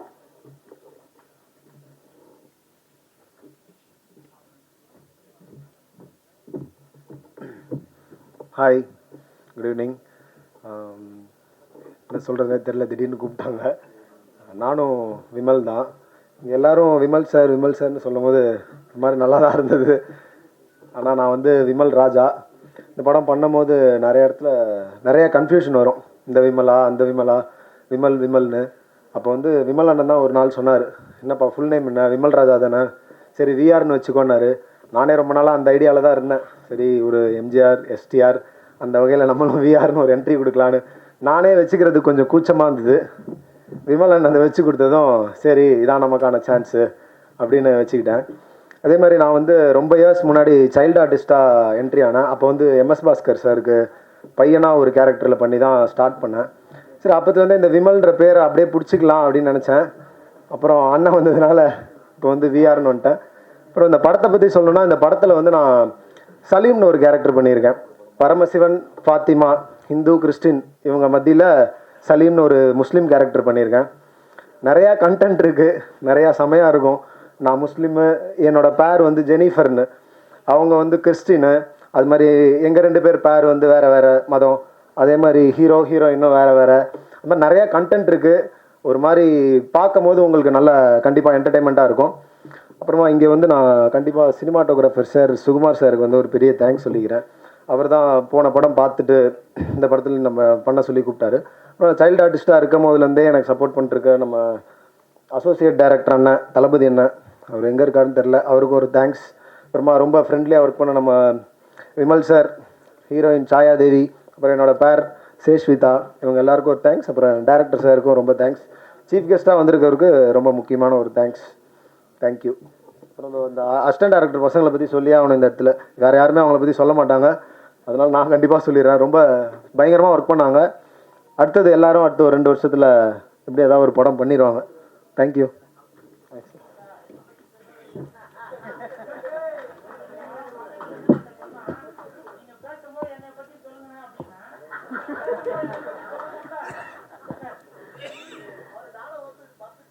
Thank you VR, thank you so much. அடுத்ததாக நான் கூப்பிடக்கூடிய நபரை பற்றி பேசுகிறதுக்கான வயதும் அனுபவமும் எனக்கு இல்லைன்னு நினைக்கிறேன். But what a fantastic artist MS Bhaskar sir. கண்டிப்பாக இந்த படத்தை பற்றியும் அதில் இருக்கக்கூடிய அனுபவம், காட்சிகள், இதை பற்றி நிறைய விஷயங்கள் நீங்கள் பேசணும்னு நாங்கள் ஆசைப்படுறோம். Please over to you. இசை வெளியீட்டு விழாவிற்கு வந்திருக்கக்கூடிய பத்திரிகை ஊடக நண்பர்கள் அனைவருக்கும் என்னுடைய இனிய மாலை வணக்கம். மேடையில் வீற்றிருக்கக்கூடிய கவிஞர் ஏகாதசி அவர்களுக்கும், இசையமைப்பாளர் தம்பி தீபன் சக்கரவர்த்தி அவர்களுக்கும், தம்பி பிரசாத் முருகேசன் அவர்களுக்கும், ஜெயனப்பண்ணன் அவர்களுக்கும், மனோஜ்குமார் அண்ணன் அவர்களுக்கும், சாட்டை துரைமுருகன் தம்பி அவர்களுக்கும், எங்கள் ஐயா மகன் சுகா அவர்களுக்கும், ஐயா எஸ்கே கார்வண்ணன் அவர்களுக்கும், விமல் அவர்களுக்கும், எங்கள் அண்ணா மகள் ஜாயாதேவி அவர்களுக்கும், சஷ்மிதாவுக்கும், தம்பி விஆர் அவர்களுக்கும், தம்பி கூல் சுரேஷ் அவர்களுக்கும், சொல்லலைன்னா அப்புறம் வெளியே வந்தால் கத்துவார், அது எதுக்கு மேடையில் உட்காந்துட்டே கத்துறாரு. எல்லோருக்கும் மட்டுமல்லாமல் ஒரு படத்தை வந்து 100 தடவைக்கு மேலே நான் பார்த்துருக்கேன், இன்னும் பார்த்துக்கிட்டு இருக்கேன், இன்னும் பார்ப்பேன். அந்த வசனங்கள் மூலமாக அந்த சீற்றத்தை பார்க்க முடிந்தது. இன்று நேரடியாக ஸ்டேஜில், பல ஸ்டேஜுகளில் அவருடைய சீற்றத்தை கேட்க முடிகிறது. என்னுடைய அன்பு பங்காளி, நாம் தமிழர் தலைமை ஒருங்கிணைப்பாளர், என்னுடைய பங்காளி, அன்பு பங்காளி சீமான் அவர்களுக்கு என்னுடைய உளம் கனிந்த இனிய வணக்கங்கள், வாழ்த்துக்கள். இந்த படத்துக்கு கூப்பிட்டதே ஒரு விசித்திரமாக கூப்பிட்டாப்புல என்னாச்சு. இதில் ஒரு ஃபாதர் கேரக்டருக்கு நீ நடிக்கணும். ஐயா நீங்கள் முதல்ல யாருன்றதை சொல்லுங்கள், அதுக்கு அப்புறமா நான் இல்லை நீங்கள் திருநெல்வேலி பாஷையில் நல்லா பேசுவில்ல அப்படின்னு. நல்லா பேசுவேன், ரைட்டு, யாருன்னே சொல்ல மாட்டேங்கிறீங்க, ஃபாதர் கேரக்டர்ன்றீங்க, என்ன ஏது, நான் எஸ்கே கார்வண்ணன் பேசுகிறேன் அப்படின்னாரு. அதுக்கப்புறமா தம்பி சுகா அவர்கள் சொன்னார், நமக்கு ரொம்ப வேண்டியவங்க நினச்சி பண்ணுங்க அப்படின்னாங்க. அதுக்கப்புறமா நான் ஆஃபீஸுக்கு போய் பார்த்தேன், கேரக்டர் சொன்னாங்க. ஒரு ஃபாதராக இருந்தாலும் கொஞ்சம் புரட்சிகரமாக பேசக்கூடிய ஒரு கேரக்டர். இதில் அவர் மனோஜ்குமார் என்ன சொன்னார், வேண்டாம் வேண்டாம் அதெல்லாம் பேசாதீங்க, எடிட்டிங்கில் வெட்டிடுவேன்னார். எடிட்டிங்கில் வெட்ட மாட்டேன், நீங்கள் பேசுங்கன்னு சொல்லி அவர் பேச வச்சு அது சென்சாரில் வெட்டி விட்டாங்க. 2 நல்ல கேரக்டர், 2 நல்ல டைலாக்கு, அருமையான டைலாக்கு, 2 டைலாக்கு. அது வேண்டாம், இங்கே சொல்கிறது அவ்வளோ நல்லா இருக்காது. அந்த மாதிரி ஒரு நல்ல கேரக்டர். இதில் என்ன ஒரு பெரிய விசேஷம் அப்படின்னு கேட்டிங்கன்னாக்க, மனோஜ்குமார் என்ன சொன்ன மாதிரி வந்து சிறுமலையில் வந்து எங்கள் ஷூட்டிங் குரூப் மட்டும் இல்லாமல் அந்த ஊரே வந்து ஒரு ரிலேஷன் மாதிரி, நல்ல ஒரு அருமையான ஒரு கிளைமேட்டு, நல்லா வந்து. பரமசிவன் ஃபாத்திமா இந்த படத்தில் நடித்திருக்கக்கூடிய கூல் சுரேஷ் அவர்கள் இப்போ பேச வருவார்.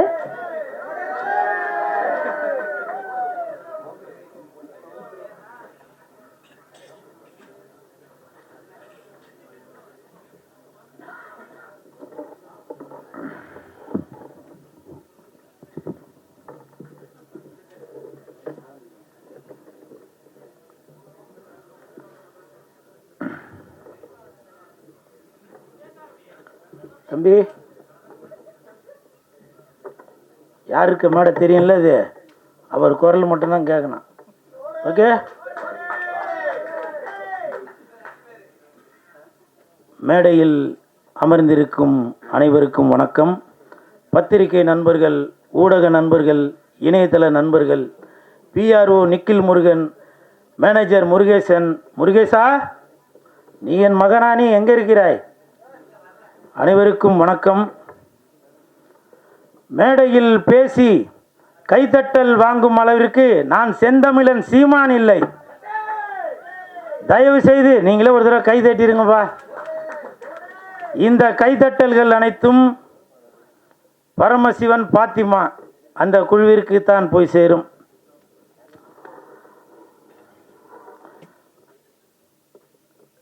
செந்தமிழன் சீமான் சார், அண்ணே வணக்கம். பரமசிவன் கழுத்தில் இருக்கும் பாம்பு கேட்டது, சீமான் சௌக்கியமா? இருக்கும் இடத்தில் இருந்து கொண்டால் எல்லாம் சௌக்கியமே இசக்கி சொன்னது. அதில் இல்ல, இதில் அர்த்தம் உள்ளது.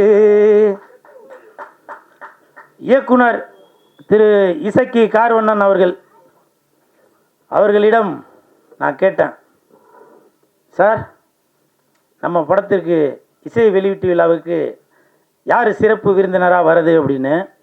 அப்போது இயக்குனர் சொன்னாங்க, 2 சிறப்பு விருந்தினர் வராங்க, ஒன்று சீமான், இன்னொன்று கூல் சுரேஷ் அப்படின்னு சொன்னாங்க. அந்த இடத்துல ஒரு திருத்தம். என்ன திருத்தம்னா, சிறப்பு விருந்தினர் என்றால் அது சீமான், சிரிப்பு விருந்தினர் என்றால் அது கூல் சுரேஷ். அதற்கு ஒரு காரணம் இருக்கு. என்ன காரணம்னா, சீமான் என்றால் எழுச்சி, கூல் சுரேஷ் என்றால் குளிர்ச்சி, நாம் தமிழருக்கு உண்டு வளர்ச்சி.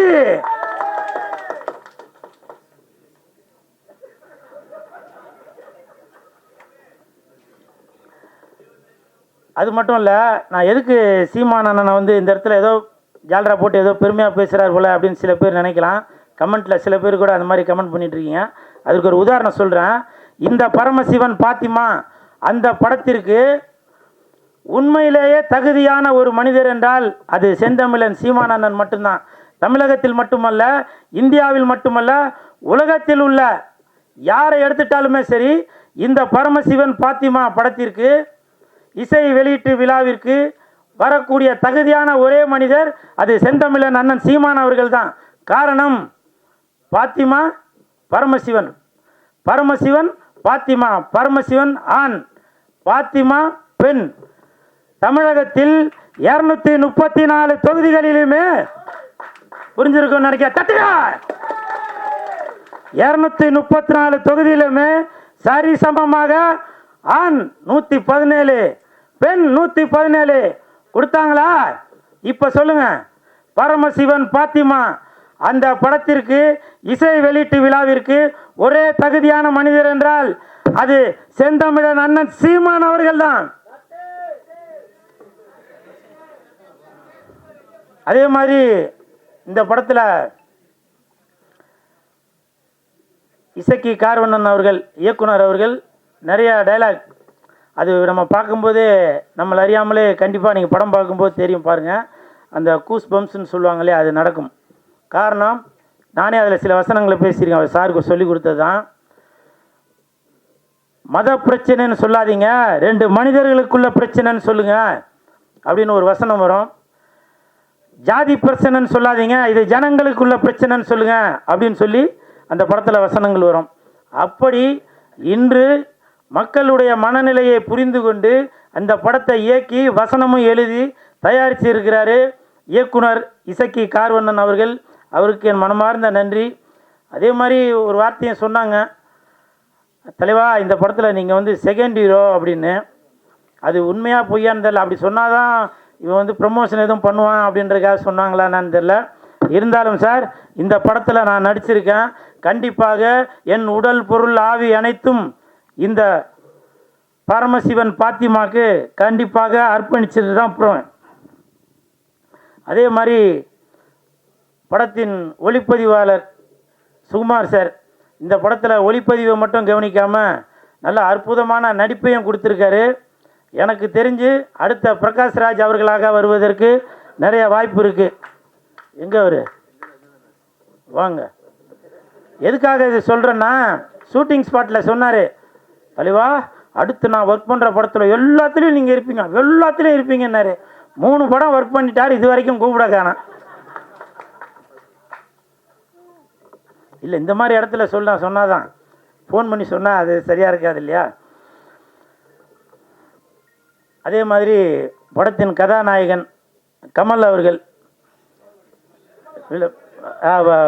விமல் அவர்கள், இல்லை அந்த அந்த கமல் விமலுக்கு ஒரு காரணம் இருக்குது. விமல் அவர்கள், அவரை பற்றி சொல்கிறதுக்கு ஒன்றும் பெருசாக ஒன்றும் இல்லை. அதுக்கு என்ன காரணம்னா, ஷூட்டிங் ஸ்பாட்டில் அவர் உண்டு, அவர் வேலை உண்டுன்னு இருக்கார். எனக்கு தெரிஞ்சு விஜய் சார் அப்படி இருப்பார். அதே மாதிரி விமல் அவர்களும் தான் உண்டு தன் வேலை உண்டு அப்படின்னு இருக்கார். கூப்பிட்டாக்கா ஷாட்டுக்கு வராரு, இல்லைன்னா போய் பேசாமல் உட்காந்துறாரு. அப்படி ஒரு அற்புதமான மனிதர். நான் ஃபஸ்ட்டு அவர் கூட தான் அந்த படம் ஒர்க் பண்ணியிருக்கேன். ஸோ வாழ்த்துக்கள் விமல் சார், வாழ்த்துக்கள். அந்த தம்பி உன் பேர் நம்ம விஆரா? விஆர். அந்த தம்பி வந்து என் பக்கத்தில் உட்காந்துருக்கும்போது நான் எழுதிட்டு இருந்தேன், ஆனால் என்னையும் கொஞ்சம் இப்போ நல்லா பில்டப்பாக சொல்லுங்கண்ணா அப்படின்னா. ஆனால் அவன் பேசும்போது அது சொல்லியிருக்கணும்ல, அது சொல்ல காணாம். இருந்தாலும் பரவாயில்ல.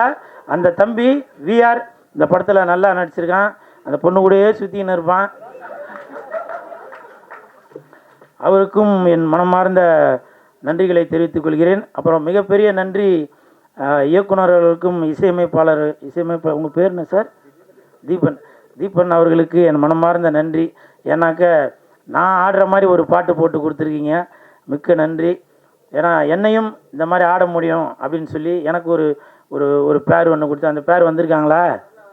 அதெல்லாம் வரவேணான் இருப்பீங்களா? கூல் சுலேஷ் வளர்ச்சி பிடிக்காதாப்பா? என்ன பாலா? ஆமாம் ஆமாம், சிவசிவாய. அப்புறம் இந்த படம் வந்து ஜூன் 5ஆம் தேதி தான் ரிலீஸ் ஆக போகுது அப்படின்னு சொல்லி இயக்குனர் அவர்கள் என்கிட்ட சொன்னாங்க. உடனே எனக்கு வந்து ரொம்ப கன்ஃபியூஸ் ஆகி போச்சு. ஏன்னா அன்னைக்கு தான் தக் லைஃப் படம் ரிலீஸ் ஆகுது. அப்போ நான் வந்து சார்கிட்ட கேட்டேன், சார் அன்னைக்கு தான் தக் லைஃப் படம் வருது, அப்போ கமலுக்கும் விமலுக்கும் போட்டியா அப்படின்னு கேட்டேன். ஐயோ அப்படிலாம் இல்லை சார் அப்படின்னாரு. அப்போது சிம்புவுக்கும் கூல் சுரேஷுக்கும் போட்டியா அப்படின்னா, ஐயோ அப்படிலாம் இல்லை சார் அப்படின்னாரு. நான் வந்து இயக்குனர் அவர்களிடம் ஒரு தாழ்மையான ஒரு வேண்டுகோள் ஒன்று வைத்தேன். என்னன்னாக்கா, அன்னைக்கு என் தலைவன் எஸ்டிஆர் அவர்கள் நடித்த படம் வருது, அதனால் நீங்கள் ஒரு நாள் தள்ளி ஜூன் 6ஆம் தேதி வைங்க அப்படின்னு சொன்னால் அந்த வேண்டுகோளை ஏற்றுட்டார். ஏன்னா இதுதான் என் தலைவன் எஸ்டிஆருக்கு நான் செய்யும் கைமாறு. இது வந்து பெரிய போட்டி எதுவும் இல்லை, இருந்தாலும் என் தலைவனை நான் இப்படி தான் பார்க்கணும் அப்படின்ற ஒரு எண்ணத்தில் தான் சொல்கிறேன். என்றைக்குமே வெந்து தணிந்தது காடு, சீமானனுக்கு வணக்கத்தை போடு. அப்புறம் இன்னொரு முக்கியமான விஷயம், கமல் சார், நீங்கள் வந்து உலக நாயகனாக இருந்து விண்வெளி நாயகனாக மேலே ஒரு படி போயிட்டீங்க.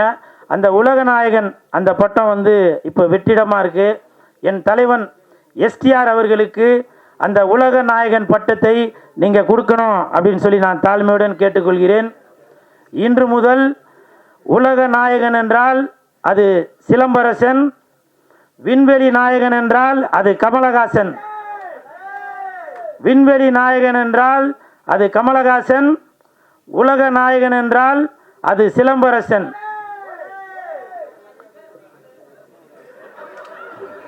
என்னவோ சொன்னீங்கப்பா, கேட்கலவா? பரமசிவன் பாத்திமா வருகின்ற ஜூன் 6, கொஞ்சம் பார்த்துமா. நன்றி நன்றி நன்றி நன்றி.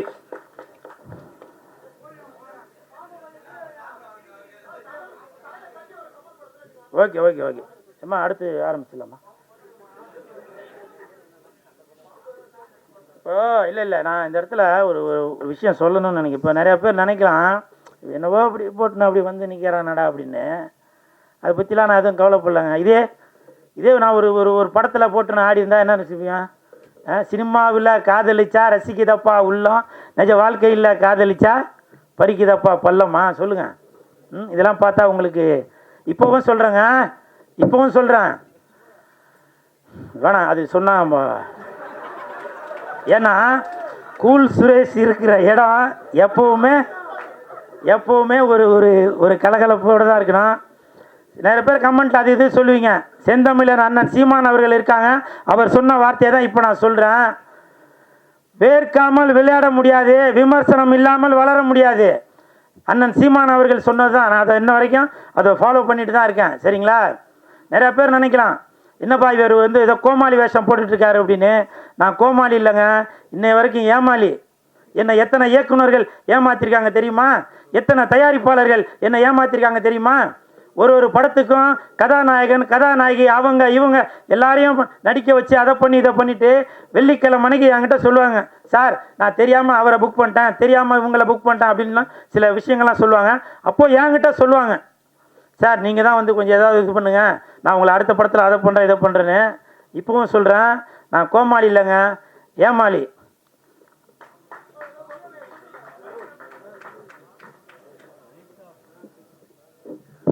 நன்றி. அடுத்ததாக இந்த படத்துல ஒரு முக்கியமான கதாபாத்திரத்தில் நடிச்சிருக்கக்கூடிய திரு மகேந்திரன் சார் எங்களுக்காக மேடைக்கு வரணும்.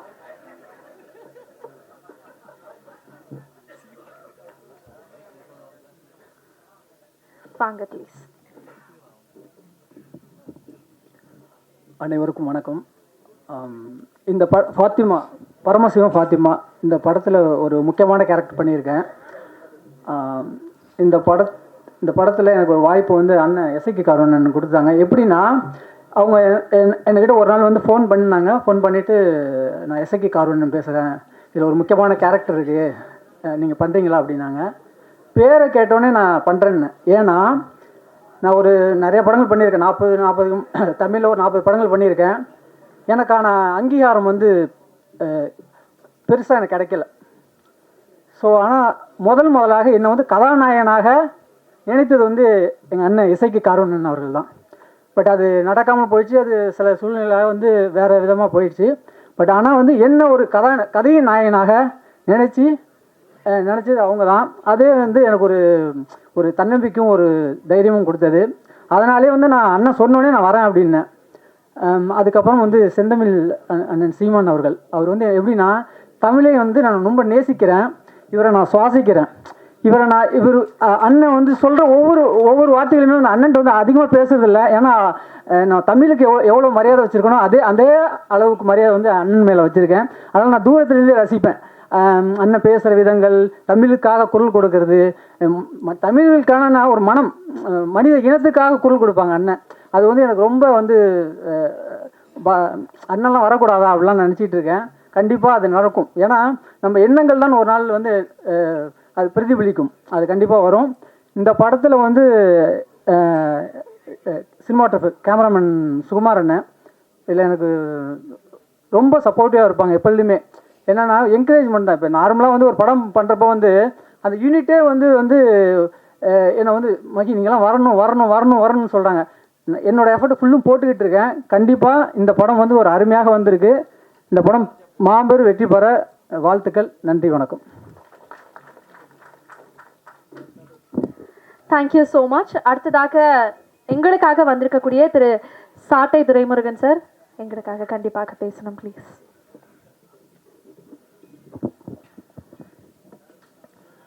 மேடையில் அமர்ந்திருக்கிற அண்ணன் உள்ளிட்ட அனைவருக்கும் அன்பு வணக்கம். அண்ணன் இசைக்கு கார்வணன் வந்து ஒரு உணர்வு குவியலான ஒரு நபர். பொதுவாகவே வந்து கலைஞர்கள் வந்து ரொம்ப உணர்ச்சிவசப்பட்டன்னு சொல்லுவாங்க. அதில் அண்ணன் கார்வன் வந்து ரொம்ப உணர்ச்சிவசப்பட்ட நபர்.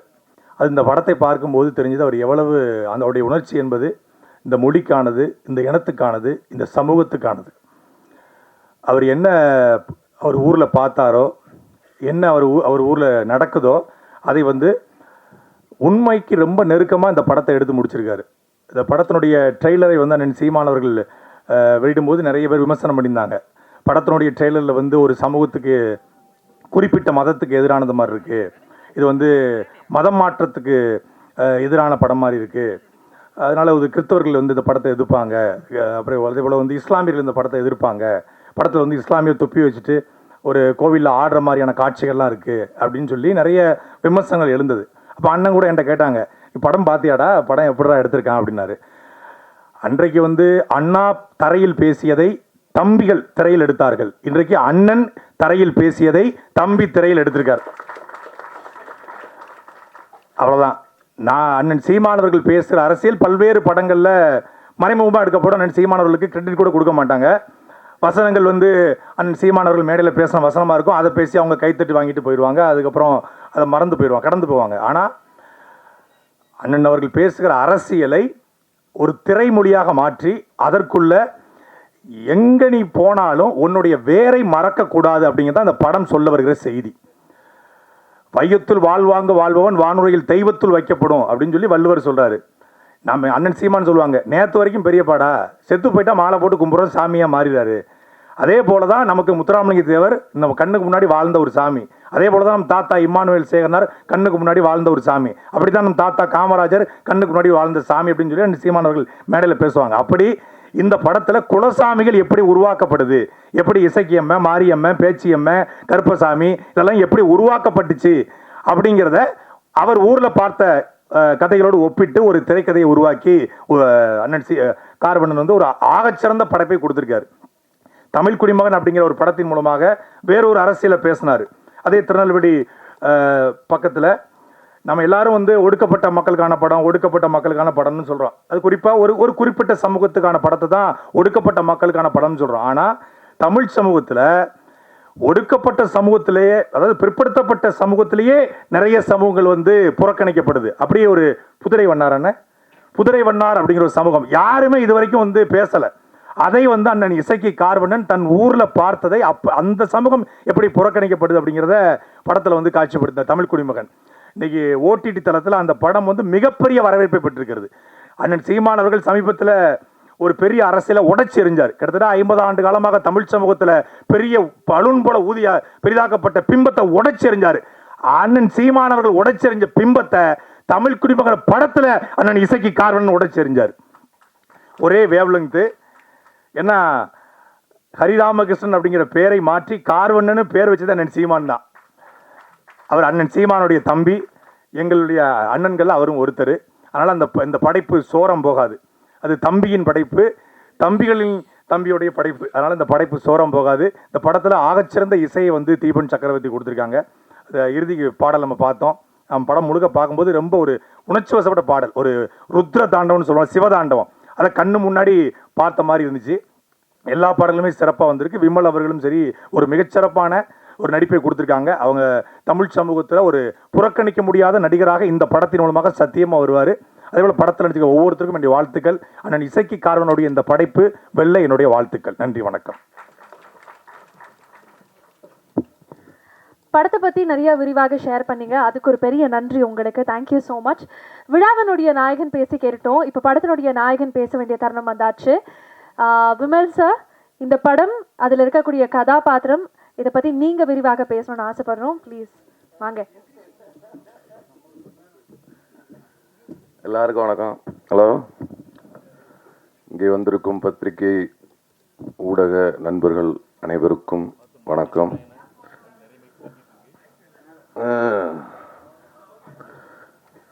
மேடையிலே அமர்ந்திருக்கும் பெரியோர்கள் அனைவருக்கும், அண்ணன் செந்தமிழன் ஆருயிர் அண்ணன் சீமான் அவர்களுக்கும் மற்றும் மேடையிலே அமர்ந்திருக்கும் பெரியோர்கள் அவர்களுக்கும், தம்பி சாட்டை துரைமுருகன் அவர்களுக்கும் மற்றும் பெரியோர்கள் எல்லாருக்கும் என்னுடைய வணக்கத்தை தெரிவிச்சுக்கிறேன்.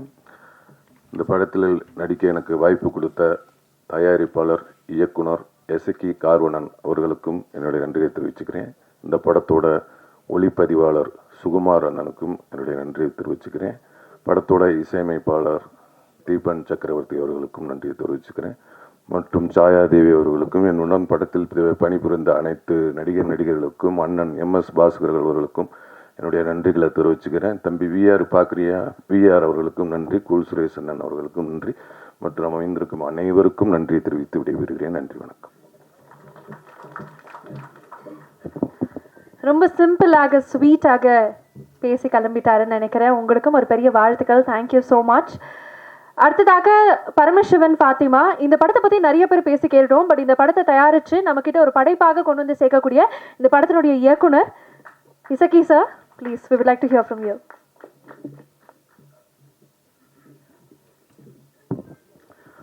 அனைவருக்கும் மாலை வணக்கம். இது நம்ம வாழ்வியல் சார்ந்த கதை தான் எப்பவுமே. ஏன்னா நம்மளை சுற்றி என்ன நடக்குதோ அதுதான் நம்ம கதையாக எடுப்போம். உங்களுக்கு எல்லாருக்கும் தெரியும், என்ன பத்திரிகையாளர்கள், ஒரு பெரிய ரைட்டரு, திரைக்கதை ஆசிரியர், இயக்குனர், எல்லாருமே பத்திரிகையாளங்க தான், உங்களுக்கு தெரியும். அதே மாதிரி என்னை சுற்றி நடந்த சம்பவங்கள் தான் கோர்வையாக அந்த கதை. ஏன்னா நான் சின்ன வயசில் இருக்கும்போது என் கூட விளாண்டுக்கிட்டு இருந்த முருகேசன், கட்டேஸ்கீசன், தமிழ்ச்செல்வன், தமிழ்ச்செல்வி, முத்துசாமி, இவங்கெல்லாம் திடீர்னு காணாமல் போயிட்டாங்க. எங்கடா போனாங்க, என்னடா ஆச்சுன்னு அப்படின்னு பார்த்தா வேற ஒரு பேரில் இருக்காங்க. அந்த பேரை நம்ம திரையில் வச்சுருக்குறோம். அங்கே போயிட்டு என் கூட என் சாமியை கும்பிட்டுட்டு, என்னுடைய குலதெய்வத்தை கும்பிட்டுட்டு, அண்ணன் தான் சொல்லுவான், முதல்ல இந்த உலகத்துக்கு முதல்ல சொன்னது சாமிங்கிறது வேறு யாரும் இல்லை, நம்ம முன்னோர் தான். அங்கே போனவன் நம்ம முன்னோரையே அப்புறம் திட்ட ஆரம்பித்தான். அந்த வழி தான் இந்த படம். ஆனால் இது ஒரு மத படமானா கிடையாது, இது ஒரு பேய் படம் தான், ஒரு ஹாரர் மூவி. இது இது ஒரு ஹாரர் மூவி. இந்த படத்துக்கு இன்னைக்கு கதாநாயகர்கள் பார்த்திங்கன்னா பாடலாசிரியர்களும் இசையமைப்பாளரும். இந்த பாடலாசிரியர் வந்து நமக்கு வந்து நிறைய பேருக்கு தெரியாமல் இருக்குன்னு எனக்கு நான் நினைக்கிறேன். ஏன்னா எனக்கே தெரியாமல் தான் இருந்தேன். ஏன்னா ஒரு பாடலை அசாத்தியமான ஒரு பாடல் இருந்தார். அந்த பாடம் ஆத்தாவும் சேலை அந்த ஆகாயத்தை போல அப்படின்னு ஒரு பாட்டு வரிகளை பார்த்திங்கன்னா அருமையாக இருக்கும். அந்த சேலை எதுக்கெல்லாம் பயன்பட்டுச்சுன்னு, ஏன்னா இது எல்லாமே அதில் பாதி வரிகள் நமக்கும் சம்மந்தம் இருக்கும்.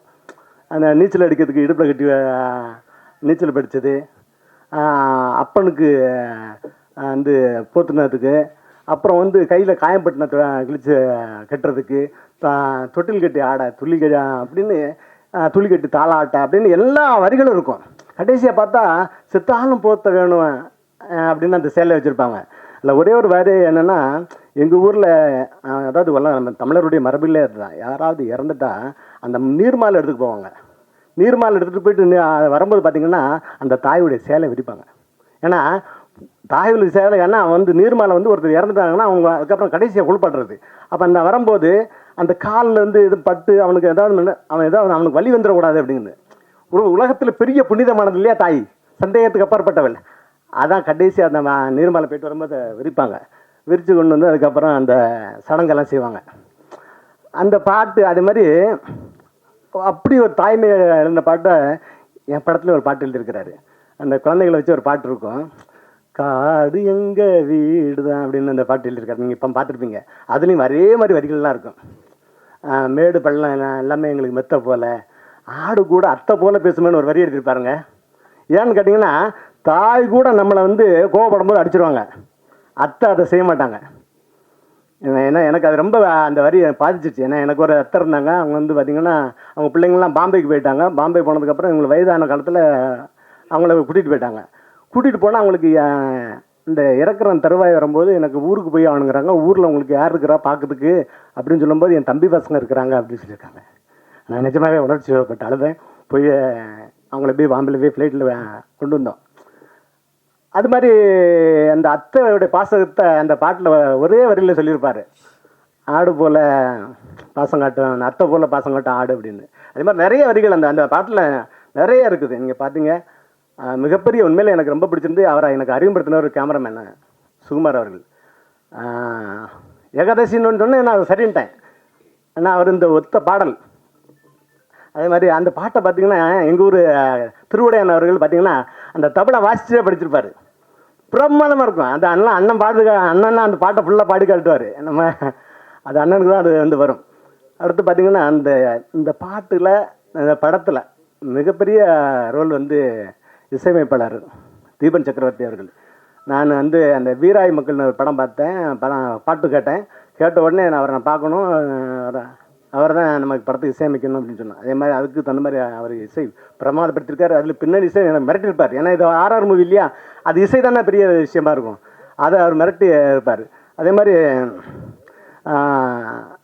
அடுத்து நம்ம சொல்ல வேண்டியது கேமராமேனுக்கு பார்த்திங்கன்னா இந்த அவர் தரையில் படம் இருக்கிறத விட மலையை பார்த்துட்டாருன்னா மலையில் பரப்பார். அப்படியே அவர் படங்கள்லாம் பார்த்திங்கன்னா மைனா, கும்கி எல்லாமே மலை சார்ந்து தான் அவருக்கு ரொம்ப அல்வா சாப்பிட்ற மாதிரி பிரமாதப்படுத்திருப்பார். அங்கே ட்ரோன்ஸ் பறக்கதோ இல்லை, இவர் பறந்துருப்பார். எனக்கு வந்து அவ்வளோ பெரிய காட்சி. ஏன்னா அண்ணன் வந்து அந்த ட்ரெய்லர் பார்த்துட்டு சொல்லியிருக்காரு, யார் கேமரா அப்படின்னு கேட்டிருக்காரு. அண்ணன் சீமன் அந்த சாட்டை வந்து அவருக்கு அந்த ட்ரெய்லர் காட்டும்போது சொல்லியிருக்காரு. அந்த அளவுக்கு பிரமாதப்படுத்திருக்காரு. அடுத்தது இந்த படத்துடைய ஹீரோ விமலை வேலை வாங்குற மாதிரி வேறு எந்த ஹீரோவும் வேலை வாங்க முடியுமான்னு எனக்கு தெரியலை. நம்ம நிறைய ஹீரோ வச்சு படம் எடுக்கலை. ஏன்னா அந்த சில விஷயங்கள் நம்ம சொல்லும்போது இந்த களவாணியில் சொல்லுவார்ல, அந்த பொண்ணுகிட்ட வந்து அந்த நான் இன்னும் கட்டிக்க மாட்டேன்னு சொல்லுவேன், நெல் மட்டும் வேணுமான்னு அந்த வாயிலே பேசுவார். வேண்டாம்மா அப்படிம்பார். அதே மாதிரி நம்ம கதை சொன்ன நம்ம டைலாக் சொன்னால் இதானே அப்படிம்பார். ரொம்ப பிரமாதமான ஒரு கலைஞரை வந்து விமல். அடுத்து சாயாதேவி, அவங்களும் வந்து அழைக்காமல் அந்த அண்ணனுக்கும் தங்கச்சி, அவங்க அண்ணனா கேமராமேன் சுகுமார் இதில் நடிச்சிருப்பார். நம்ம தங்கை அவர் நடிச்சிருப்பார். போட்டு அடிச்சிருப்பாங்க. அடியெல்லாம் சண்டைலாம் போடும்போது பார்த்திங்கன்னா நானும் சில நேரம் பயந்துருவேன். ஏன்னா அந்த பொண்ணு இவர் ஒரு கை தான் பிடிச்சானே காணும், கழுத்தை பிடிச்சிட்டு ஓடி சுற்றி ரூமெல்லாம் அடிச்சு எனக்கு ரொம்ப பயமாக இருந்தது. எங்கே இருக்கார். அதே மாதிரி எனக்கு அடுத்த 2 ஜோடி வேர் அண்ட் சேஸ்விதா. ரொம்ப அந்த படத்துக்கு எனக்கு சப்போர்ட்டிங்காக இருந்தார். அந்த மிரட்டிருப்பாப்பில் ஒவ்வொரு இந்த பாட்டில் கூட பார்த்தீங்க, அங்கே நின்று மிரட்டுவாங்க அந்த படத்தில். அவங்க ரொம்ப பிரமாதப்பட்டிருந்தாங்க. அடுத்த கூல் சுரேஷ். நான் தான் கூல் சுரேஷ்கிட்ட சொன்னேன், கூல் சுரேஷ் நீங்கள் தரையில் நடிக்காதீங்க, நீங்கள் திரையில் நடிங்க, நீங்கள் உங்களுக்கு நல்லா நடிப்பு வருது, நீங்கள் கோமடி மாதிரி இது மாதிரிலாம் பண்ணாதீங்க அப்படிம்பேன். இப்போ கூட நம்ம இந்த சத்தியமாக அந்த விஷம் போட்டுங்க வரக்கூடாதுன்னு தான் சொல்லியிருந்தேன். அவர் வந்துட்டார். ஏன்னா அவரை பிறவி குணம் மாதிரி அது சிலலாம் அவர் கூட வந்துட்டான்னு தெரியல, தடுக்க முடியல. ஆனால் உண்மையில ஒரு பிரமாதம் நடிகன். படத்தில் அந்த நீங்கள் பார்த்தீங்கன்னா தெரியும், அருமையாக நடிச்சிருப்பார். அடுத்தது எடிட்டர் புவன். அதில் பார்த்தீங்கன்னா இந்த படத்தில் காட்சி ஒவ்வொரு காட்சியும் அடுத்தடுத்த இந்த விசாரணை காட்சியெல்லாம் அருமையாக பண்ணியிருப்பாப்புல. நம்ம எடுத்துக்கிட்டு கொடுத்துட்டோம், அதை கட் பண்ணி அந்த ஷார்ட்டை அங்கே போட்டு இது இங்கே போட்டு இந்த சீன் அங்கே போட்டு அப்படி இது என்ன பண்ணலாம் அப்படின்னு பண்ணும்போது அவர் கட் பண்ணி இருங்க ஒரு நிமிஷம் இருங்க அப்படின்னு அவர் கட் பண்ணி அந்த சீனை கொண்டு வருவார். பிரமாதமாக செஞ்சிட்டார். மிக முக்கியமான கதாபாத்திரம் பார்த்தீங்கன்னா எங்கள் ஃபாதர். எங்கள் ஃபாதர் வந்து எம்எஸ் பாஸ்கர் சார் நடிச்சிருந்தாலும் அது உண்மையிலே ஆஸ்வால்ட்டுன்னு நான் பள்ளிக்கூடத்தில் படிக்கும்போது எனக்கு ஃபாதராக இருந்தவர் ஆஸ்வால்ட். அவரே மாதிரி தான் இருப்பார். நான் அந்த ஃபோட்டோ கூட அவருக்கு அனுப்பியிருந்தேன். எங்கள் ஃபாதரை தான் அவர் ஆஸ்வால்ட்டு. அவர் ஆஸ்வால்ட்டாகவே வாழ்ந்துருப்பார். அந்த படத்தில் மிகப்பெரிய போன்.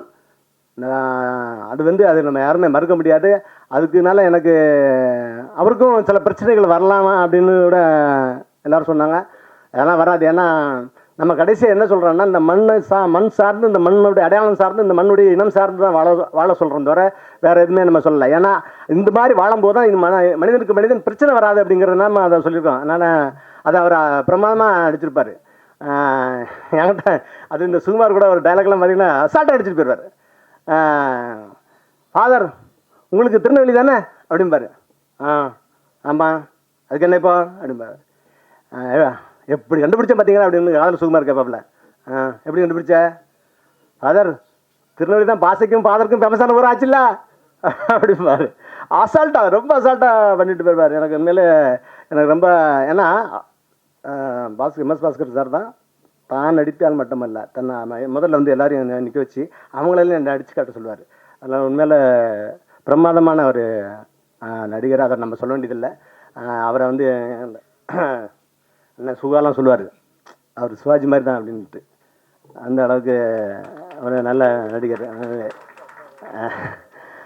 அடுத்து இப்போ நம்ம மனோஜ்குமார் சார் வந்து மிகப்பெரிய கேரக்டர். அந்த படத்துக்கு அப்புறம் தெரியும். ஏன்னா அவர் தான் அந்த படத்தில் அந்த கதையில் விமர்சிக்க ஒரு கேரக்டராக நடிச்சிருப்பார்.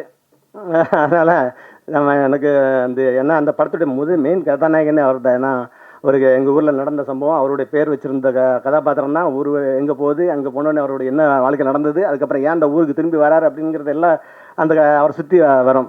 அதனால் சார் மிகப்பெரிய கதாபாத்திரம். அடுத்தது இந்த விழாக்கு எனக்கு வருகை இந்த ஆதிரா இருக்கிறாங்க. ஆதிராலாம் ஐயோ கோவிசர்லாம் மிஞ்சிருவாங்க ஒரு கட்டத்தில்.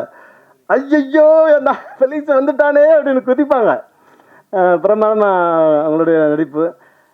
அடுத்து இந்த விழா சிறப்பிக்க வந்து நான் அண்ணன் தேனப்ப சார் அவர்களை அடிக்கடி எல்லா படத்துக்கு அவரை கூப்பிடுவேன். அது ஏதோ ஒரு காரணத்தினால தவிர்த்து தள்ளி போயிட்டு இருந்தது. இதில் விழாவுக்கு வந்துட்டார். இந்த இடத்துல இங்கே படத்துலையும் நான் அண்ணன் கூட, ஏன்னா அண்ணன் ஒரு பிரமாதம் நடிகர், நம்ம அதை பயன்படுத்தாமல் விட்டோம்னு வருத்தம் உண்டு. மாதிரி அண்ணன் சுகா பற்றி உங்களுக்கு சொல்கிறதில்ல. ஏன்னா சுகா மாதிரி ஒரு வாழ்க்கையில் மனிதன் யாருக்கும் கிடைக்க மாட்டாங்க. ஏன்னா ஒருத்தனுக்கு அப்பா நல்லா அமைஞ்சா குரு நல்லா அமைய மாட்டான், குரு நல்லா அமைஞ்சா அப்பா அமைய மாட்டான்ல. அண்ணனுக்கு ரெண்டுமே கடல், தமிழ் கடல். அண்ணன் ஐயா, எங்கள் ஐயா நெல்லை கண்ணன் அவர்களுடைய தமிழ் கடலுடைய அவர் மகன். அதே மாதிரி அவருடைய குருநாதர் பார்த்திங்கன்னா பாலுமேந்திர ஐயா சார். அதனால் அவர் இந்த விழாவுக்கு வந்து அவர் நன்றி, இயக்குனர் அவங்களுக்கு நன்றி. அடுத்து மெயின் வந்து எல்லாத்தையும் பேசிட்டு போனாலும் எங்கள் அண்ணனை பற்றி, ஏன்னா ஹீரோ சொல்லியாச்சு, இப்போ நிஜ ஹீரோ அண்ணன் சீமான். ஏன்னா நாங்கள் வந்து 2010 நினைக்கிறேன், 2010 முத்துக்குமாருடைய ஜோதியை வந்து கன்னியாகுமரியில் வந்து கொடுத்து விட எங்கள் ஐயா நல்ல கண்டு பெறதாவது நிகழ்ச்சி. கன்னியாகுமரியில் பார்த்தீங்கன்னா சத்தியமாக சொல்கிறேன், ஒரு ஆள் கிடையாது. ஏன்னா அந்த கடை வச்சுருக்க புறாமே மலையாளி. நாங்கள் 4 பேர் தான் நிற்கிறோம், யாருமே இல்லை. ஆனால் அண்ணன் வந்து 1.5 மணி நேரம் பேசினார். ஏன்னா தேவை இருந்தது. அதனால் அது வந்து இன்றைக்கி பார்த்தீங்கன்னா லட்சக்கணக்கான பேர் கூடுறான். அப்போ என்னென்னா தேவை இருந்தது. திரை சினிமாவது தான். அசாத்தியமானது. அதாவது நீங்கள்லாம் வந்து அதை காமெடியாக நினைக்கிறதெல்லாம் சாத்தியப்படுத்துறதா சினிமா. இப்போ ஒன்றும் இல்லை, நம்ம இப்போ யோகேஷ் கனகராஜ் படம்லாம் பார்த்தீங்கன்னா அந்த பக்கம் 4 பேர் கத்தி எடுத்து குத்திருப்பான், இந்த பக்கம் கடப்பாறை எடுத்து குத்திருப்பான். ஆனால் அந்த பக்கம் ஒருத்தன் பார்த்தீங்கன்னா அதுக்கப்புறம் துப்பாக்கி எடுத்து சுட்டுருப்பான். ஆனாலும் அதுக்கு அப்புறம் தாண்டி போயிட்டு நின்று பீரங்கி எடுத்து சுடுவாப்பில்ல. ஏன்னா அங்கே வந்து தேவை இருக்கும். ஏன்னா இந்த ட்ரக்ஸ் மாஃபியா இருப்பாங்கல்ல, அவனை அடிக்கணும்னு. ஆனால் அவருக்கு கற்பனை கெட்டாத விஷயந்தான், ஆனால் அவனை கொல்லணுமா எதிரியே அப்படின்னு இருக்கும் இல்லையா. ஏன்னா அதுக்கப்புறம் அதே மாதிரி அவர் ஒரு இந்த கத்தி படத்தெல்லாம் பார்த்துருப்பாரு, அதெல்லாம் சாத்தியமே இருக்காது. ஒரு லாரியில் போட்டு அவ்வளோ வரும், அதில் உயிரோட போனாலே நம்ம அவ்வளோ தூரம் பயணிக்க முடியாது. லாரியில் போட்டு அத்தனை ஆஃபீஸரில் போட்டு கொண்டு போகல. ஏன்னா அங்கே வந்து பார்த்தீங்கன்னா போய் ஆகணும், ஸ்டேஷனில் போய் அங்கே ஐயா வாங்க காப்பாற்றுங்க பாப்பா, அவனுக்கு அங்கே தேவை இருந்தது. அதே மாதிரி அவர் ஒரு மகா அங்கேருந்து எங்கள் அப்பா வருவார்னு தேடிட்டு இருக்கோம். இப்படி ஒரு தேவை இருக்கும்போது சாத்தியப்படாதெல்லாம் நம்ம வந்து செய்யணும் அப்படின்னு ஒரு தோணும். அதுதான் அண்ணா செஞ்சாப்புல. ஏன்னா நீங்கள் உங்களுக்கு தெரிஞ்சிருக்கும், உங்கள் பத்திரிகையாளர் தானே, ஒன்று நான் சொல்ல வேண்டியதில்லை. இருந்தாலும் எம்ஜிஆருடைய படம் பார்த்தீங்கன்னா உங்களுக்கு தெரியும், ஹீரோனி குளத்தில் குளிச்சுட்டு இருப்பாப்புல. குளிச்சுட்டு இருக்கும்போது கேமரா சுற்றி காட்டிடுவா, காடாக இருக்கும், யாரும் இருக்க மாட்டாங்க. ஆனால் வில்லன் வந்து அவரை வந்து அந்த அம்மாவை கெடுக்கிறதுக்கு ஆரம்பித்தோடனே எங்கே இருக்கும்னு தெரியாது, விழுது ஆலமரத்தை விழுத்து பிடிச்சி நேரே வந்து காப்பாற்றுவார். ஏன்னா அப்போ உடனே மக்கள் அதை கேட்கல. அது வந்து ஏன் கேட்கலன்னா அது அங்கே தேவைப்பட்டது. அதே மாதிரி தான் இந்த எங்கே இந்த கத்தி சண்டை எம்ஜிஆர் கத்தி சண்டை போடும்போது திரையில் கத்தி வந்து கீழே வந்துடுது. வில்லங்க போகும்போது எம்ஜிஆர் கையில் இருந்து கத்தி கீழே வந்துடுது. உடனே இங்கேருந்து தரையிலேருந்து ஒருத்தன் கத்தி தூக்கி போட்டிருக்கான். இது நகைச்சுவாக தெரியும்.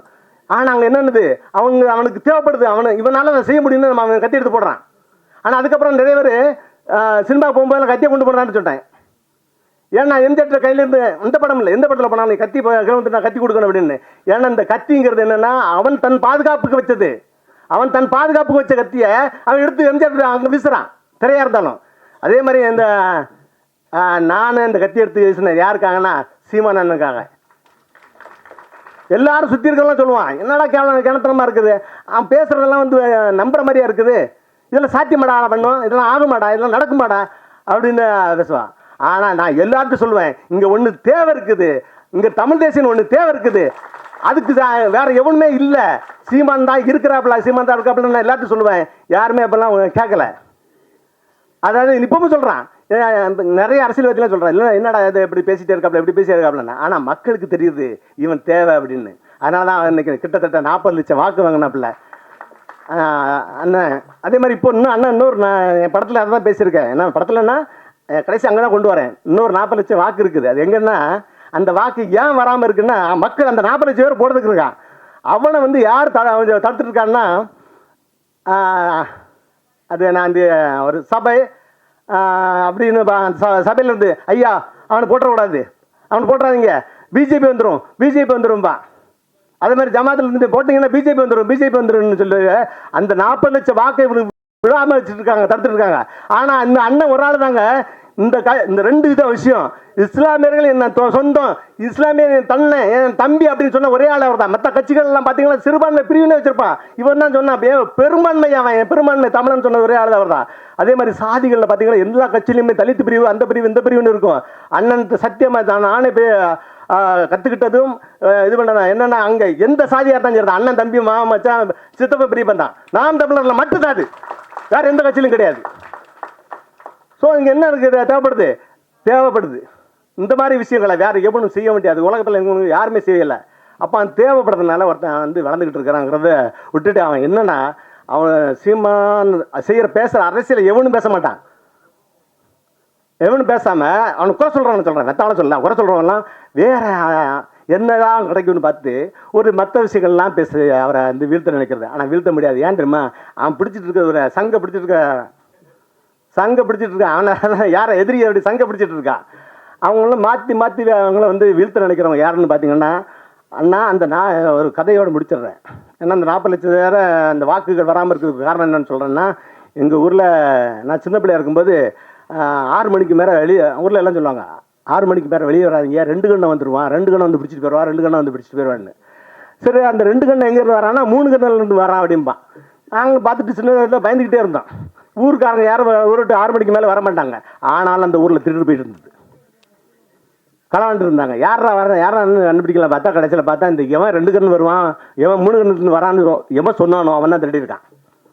அதே மாதிரி இங்கே பிஜேபி வந்துடும் மட்டும் இங்கே திருடிட்டு இருக்காங்க. இந்த நான் கடைசியில் 2 கண்ணா நம்ம யோசிக்கலை. ஏன்னா எல்லா மனுஷனும் 2 கண்ணு தானே இருக்கும் அப்படின்னு நம்ம யோசிக்கலை. இந்த 3 கண்ணுன்னு பார்த்தா 3 கண்ணு ஒரு பாலம் இருக்குது எங்கள் ஊரில். அந்த 3 கண்ணு பாலத்துலேருந்து வரான்னு சொல்லிட்டு இவன் எங்களை ஏமாற்றி விட்டுட்டான். அது மாதிரி ஏமாற்றி இந்த அண்ணன் சீமானுக்கு இந்த 40 லட்சம் வாக்கு விழாமல் அவங்க பார்த்துக்கிட்டு பயங்காட்டிகிட்டு இருக்காங்க. ஆனால் அதனால எவ்வளோ பெரிய இழப்புன்னா இங்கே எல்லாத்தையும் நம்ம இழந்துக்கிட்டு இருக்கோம் அப்படிங்கிறது தான் இந்த படத்தில். அதுக்கு தான் இந்த 40 லட்சம் கதை தான் இந்த படம். இந்த 40 லட்சத்தும் இந்த அண்ணனுக்கு வரணும். அதுதான் அதுக்காண்டி நான் அது அரசியல் படம் கிடையாது. படத்தில் நான் எங்கேயுமே அரசியல் பேசலை. ஆனால் நான் என் மண் சார்ந்த அடையாளம், காதல் எல்லாம் பேசியிருக்கேன். ஒரு பாத்திமா, ஒரு பரமசிவங்கிற பாத்திமா, அந்த பாத்திமாங்கிற பொண்ணு ஒரு பெண் இல்லையா, அந்த பெண் நினைக்கிறேன் நான் என் ஊர்லேயே அடையாளத்தோடு வாழணும், நான் பிறந்த ஊரில் வாழணும்னு ஆசைப்பட்றேன். கடைசியில் அவரோட ஆசை நிறைவேறாமல் போயிருது. இதுக்கு காரணமாக இருக்குது என்னென்னு பார்த்தீங்கன்னா, நம்ம அந்த அடையாளங்களை இழந்து போன அந்த மதங்களும் அது மதத்தை வச்சு நடக்கிற அரசியல்களும் தான் இருக்குது. அந்த அரசியல்களை நம்ம இதில் பேசலை. அந்த காதலையும் அந்த பேய் ஹாரர் மூவியாக சொல்லியிருக்கிறோம். என்ன நான் நிறைய பேசோட அண்ணன் சினிமா பற்றி பேசணும், நான் அரசியல் பேசணும் நல்லா நினைக்கிறேன். அதனால் இதோட என்ன முடித்து கொள்கிறேன். இந்த படம் உறுதியாக நான் நம்புகிறேன். திரையில் இப்போ நான் இவ்வளோ பேசுகிறனால எனக்கு திரை கிடைக்காம கூட பிரச்சனை கூட இருக்கலாம். அந்த பயம் எனக்கு இருக்குது. ஆனால் நான் பயப்படலை. ஏன்னா நான் எனக்கு கூட அண்ணன் சீமான் இருக்காப்புல. ஏன்னா இதுக்கு முன்னாடி பார்த்தீங்கன்னா எனக்கு தமிழ் குடிமகனில் எனக்கு திரை கிடைக்காம, தேட்டர் கிடைக்காம எனக்கு நிறைய பிரச்சனைகள் இருந்தது. அப்போ அண்ணனோட சின்ன அண்ணன் தம்பினா சண்டை இருக்கும், எல்லாமே இருக்கும் இல்லையா, அதில் விலகி இருந்த அந்த நேரம். ஆனால் இப்போ அப்படி இல்லை, அண்ணன் இருக்கிறாப்புல. ஏறி அடியா ஏன்னா சீமான மாதிரி ஒரு ஆள் ஒன்றும் நம்பிக்கை கொடுக்க எவனுமே கிடையாது உலகத்தில். எதுனாலும் சரி இறங்கி அடிறா அப்படின்னு நம்பிக்கை உங்களுக்கு தேவை என்னது? இப்போ நீங்கள் ஒரு மருத்துவமனைக்கு போகிறீங்க, டாக்டர் மருந்து கொடுக்குறனால என்ன சொல்லுவான், இது சாப்பிடுங்க சரியாயிருன்னு சொல்லுவாங்கல்ல. அது சரியாகுதா சரியாகக்கூடாது, சரியாகணும் அந்த வார்த்தை சொன்ன உடனே அவனுக்கு பாதி நோய் போயிடும். அது மாதிரி தான் இறங்கி அடிறா எல்லாம் சரியாகும். ஏன்னா எனக்கு முதல்ல சொன்னது ஏதாவது பெருமையாக நம்ம பேசினா, டேய் நம்மளை பற்றி நாமளே பெருமையாக பேசலாம், எந்த நாயிடம் நம்மளை சொல்லுவான் அப்படிம்பாரு. அது மாதிரி நாம் எல்லாத்துக்கும் பெருமை சொல்லலாம். நம்ம பெருமையை சொல்லாமல் அடுத்தவனை எல்லோரும் பெருமையாக சொல்லிகிட்டு இருப்போம். அது ரொம்ப தாழ்மனப்பான்மையிலான ஒரு விஷயம். அதனால் மற்றவங்களை பெருமையாக சொன்னோன்னே அப்போ நம்ம தலைமைக்கு தகுதி இல்லாத ஆள் அப்படின்னா மற்றவனை பெருமை பேசினா அவன் தலைமைக்கு வந்துடுவான்.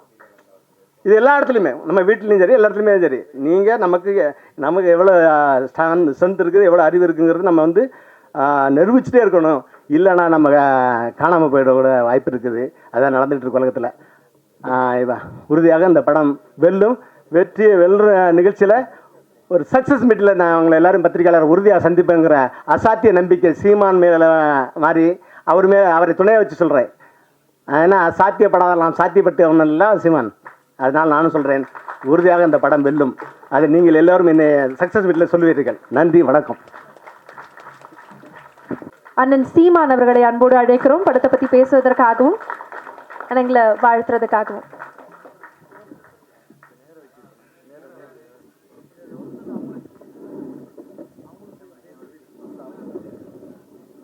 சரியா?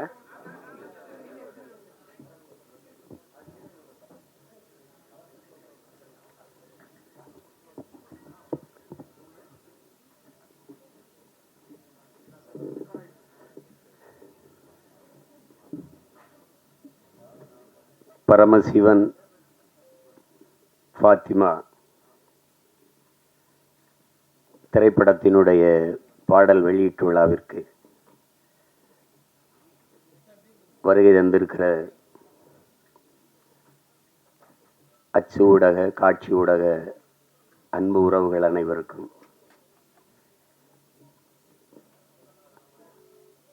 மேடையிலே அமர்ந்திருக்கிற பெருமக்கள், கலைஞர்கள், அரங்கை நிறைத்து அமர்ந்திருக்கிற என் அன்பு சொந்தங்கள் அனைவருக்கும் என்னுடைய அன்பும் வணக்கமும்.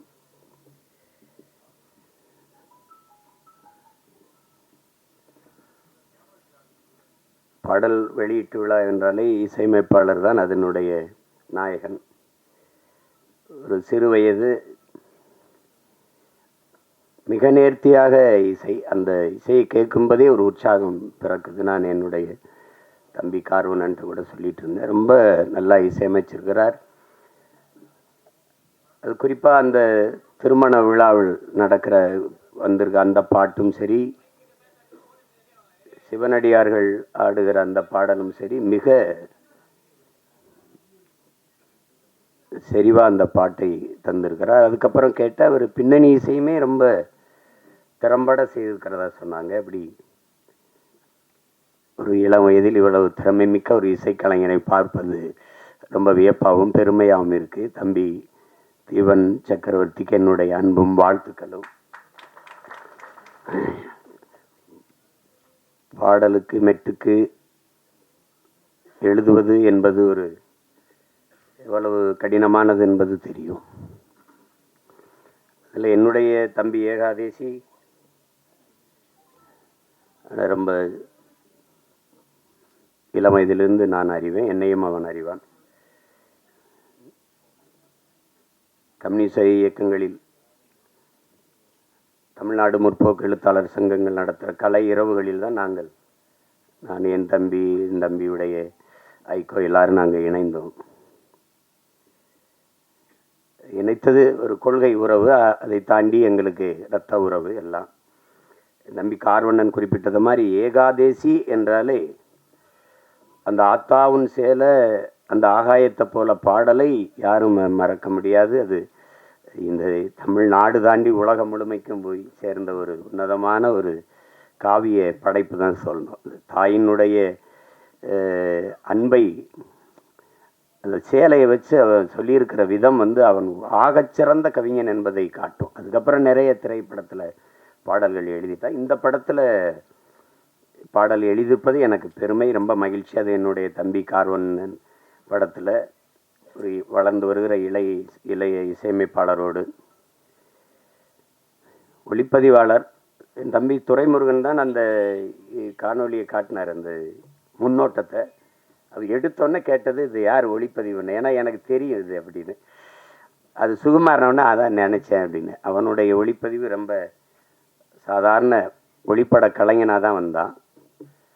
அப்புறம் சேர்ந்து மிக குறுகிய காலத்துக்குள்ளே அதை கற்றுக்கொண்டு தன்னுடைய திறமையை வளர்த்து சிறந்த ஒளிப்பதிவாளர்களில் ஒருவராக தன்னை நிலைநிறுத்திக்கிட்டான். அவனுடைய கும்கி ஆகட்டும், அதுக்கு முன்னாடி வந்த மைனா, 2 படமும் மிகச்சிறப்பாக. கும்கிலாம் ஒளிப்பதிவு அசாத்தியமாக செஞ்சுருப்பான். அது நிறைய ஆற்றலை வெளிப்படுத்தினா. அப்புறம் தம்பி சிவகார்த்திகன் நடித்த அந்த மான் கராத்தே அந்த படத்திலேயே அவன் ரொம்ப நல்லாயிருக்கும் ஒளிப்பதிவு. இதிலேயே பார்த்துருப்பீங்க, அந்த அதிகாலை அந்த ஒளியை உள்வாங்கி அவன் பதிவு செஞ்ச விதம், அந்த சூரிய ஒளியை உள்வாங்கி பதிவு செஞ்ச விதமெல்லாம் அவ்வளவு அழகாக இருக்கும். அந்த காடுகளில் வயல்வெளிகளில் அவனுடைய கருவி பயணித்து போகிற இது அவ்வளவு தெளிவாக இருக்கும். அது பேசியே தொகுத்து வழங்கியவர்களோட சொன்னாங்க, அவர் சுருக்கமாக பேசிட்டாருன்னு. அவர் தான் மொத்தமாகவே தன்னுடைய ஒளிப்பதிவு கண்களால் பேசிட்டாப்புல. என்னுடைய தம்பி என்பதில் எனக்கு ரொம்ப பெருமை. அவன் தம்பினா சும்மா தம்பி இல்லை, சொந்தமான தம்பி. அவனுடைய அண்ணனும் ஒளிப்பதிவாளர் தான். அவனும் நிழற்பட ஒளிப்பட கலைஞனாக திருப்பி மிகப்பெரிய ஒளிப்பதிவாளராக பல படங்களை செஞ்சு என் தம்பி ஜீவனுடைய தம்பி தான் என் தம்பி சுகுமார் அவர்கள்.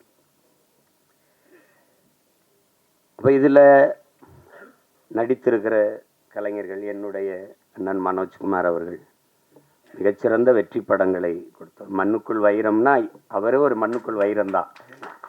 முதல் படத்தில் அவ்வளோ ஒரு துணிவோடு ஒரு கதையை தொடுவதற்கு ரொம்ப துணிச்சல் வேணும். அதில் அது உங்களுக்கு தெரியும் எங்களுக்கு என்ன உறவு என்னன்ட்டு. ஆனால் அவர் எங்கள் அப்பாவிடமிருந்து வெளியில் மண்ணுக்குள் வைரம் படத்தை எடுத்து அந்த படத்தில் ரொம்ப சிறப்பாக இருக்கும். படம், உரையாடல், எல்லா கதாபாத்திரங்கள்லாம். முதல் படத்திலே நடிகர் திலத்தை இயக்குறதுன்னா அது சும்மா சாதாரண இதில்லை என்ன.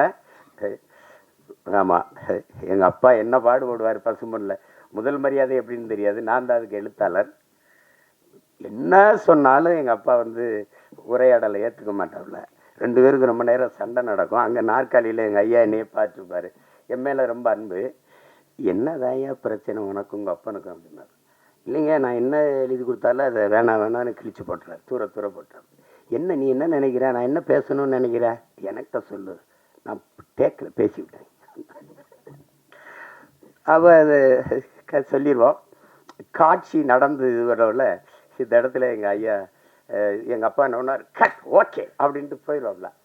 ஏழை சொன்னோன்னே எங்கள் ஐயா அந்த வேட்டி எடுத்து தொடச்சிட்டு இப்படி தேடுவோம். அப்புறம் நான் அந்த கூட்டத்தில் நிற்பேன், இப்படி பார்த்துட்டு ஓகே அப்படின்னு கேட்பார். ஏன்னா நான் நீ சொன்னது வந்துச்சா அப்படின்னு, ஓகே அப்படின்னு.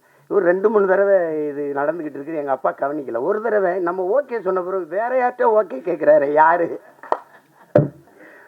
அப்படின்னா அப்படி திரும்பி பார்த்தா கூட்டத்தில் நான் உடனே துண்ணு, இங்கே என்ன நடக்குது அப்படின்னு நான் ஒரு பக்கம் ஓட, எங்கள் ஐயா ஒரு பக்கம் ஓடி தெரிச்சு.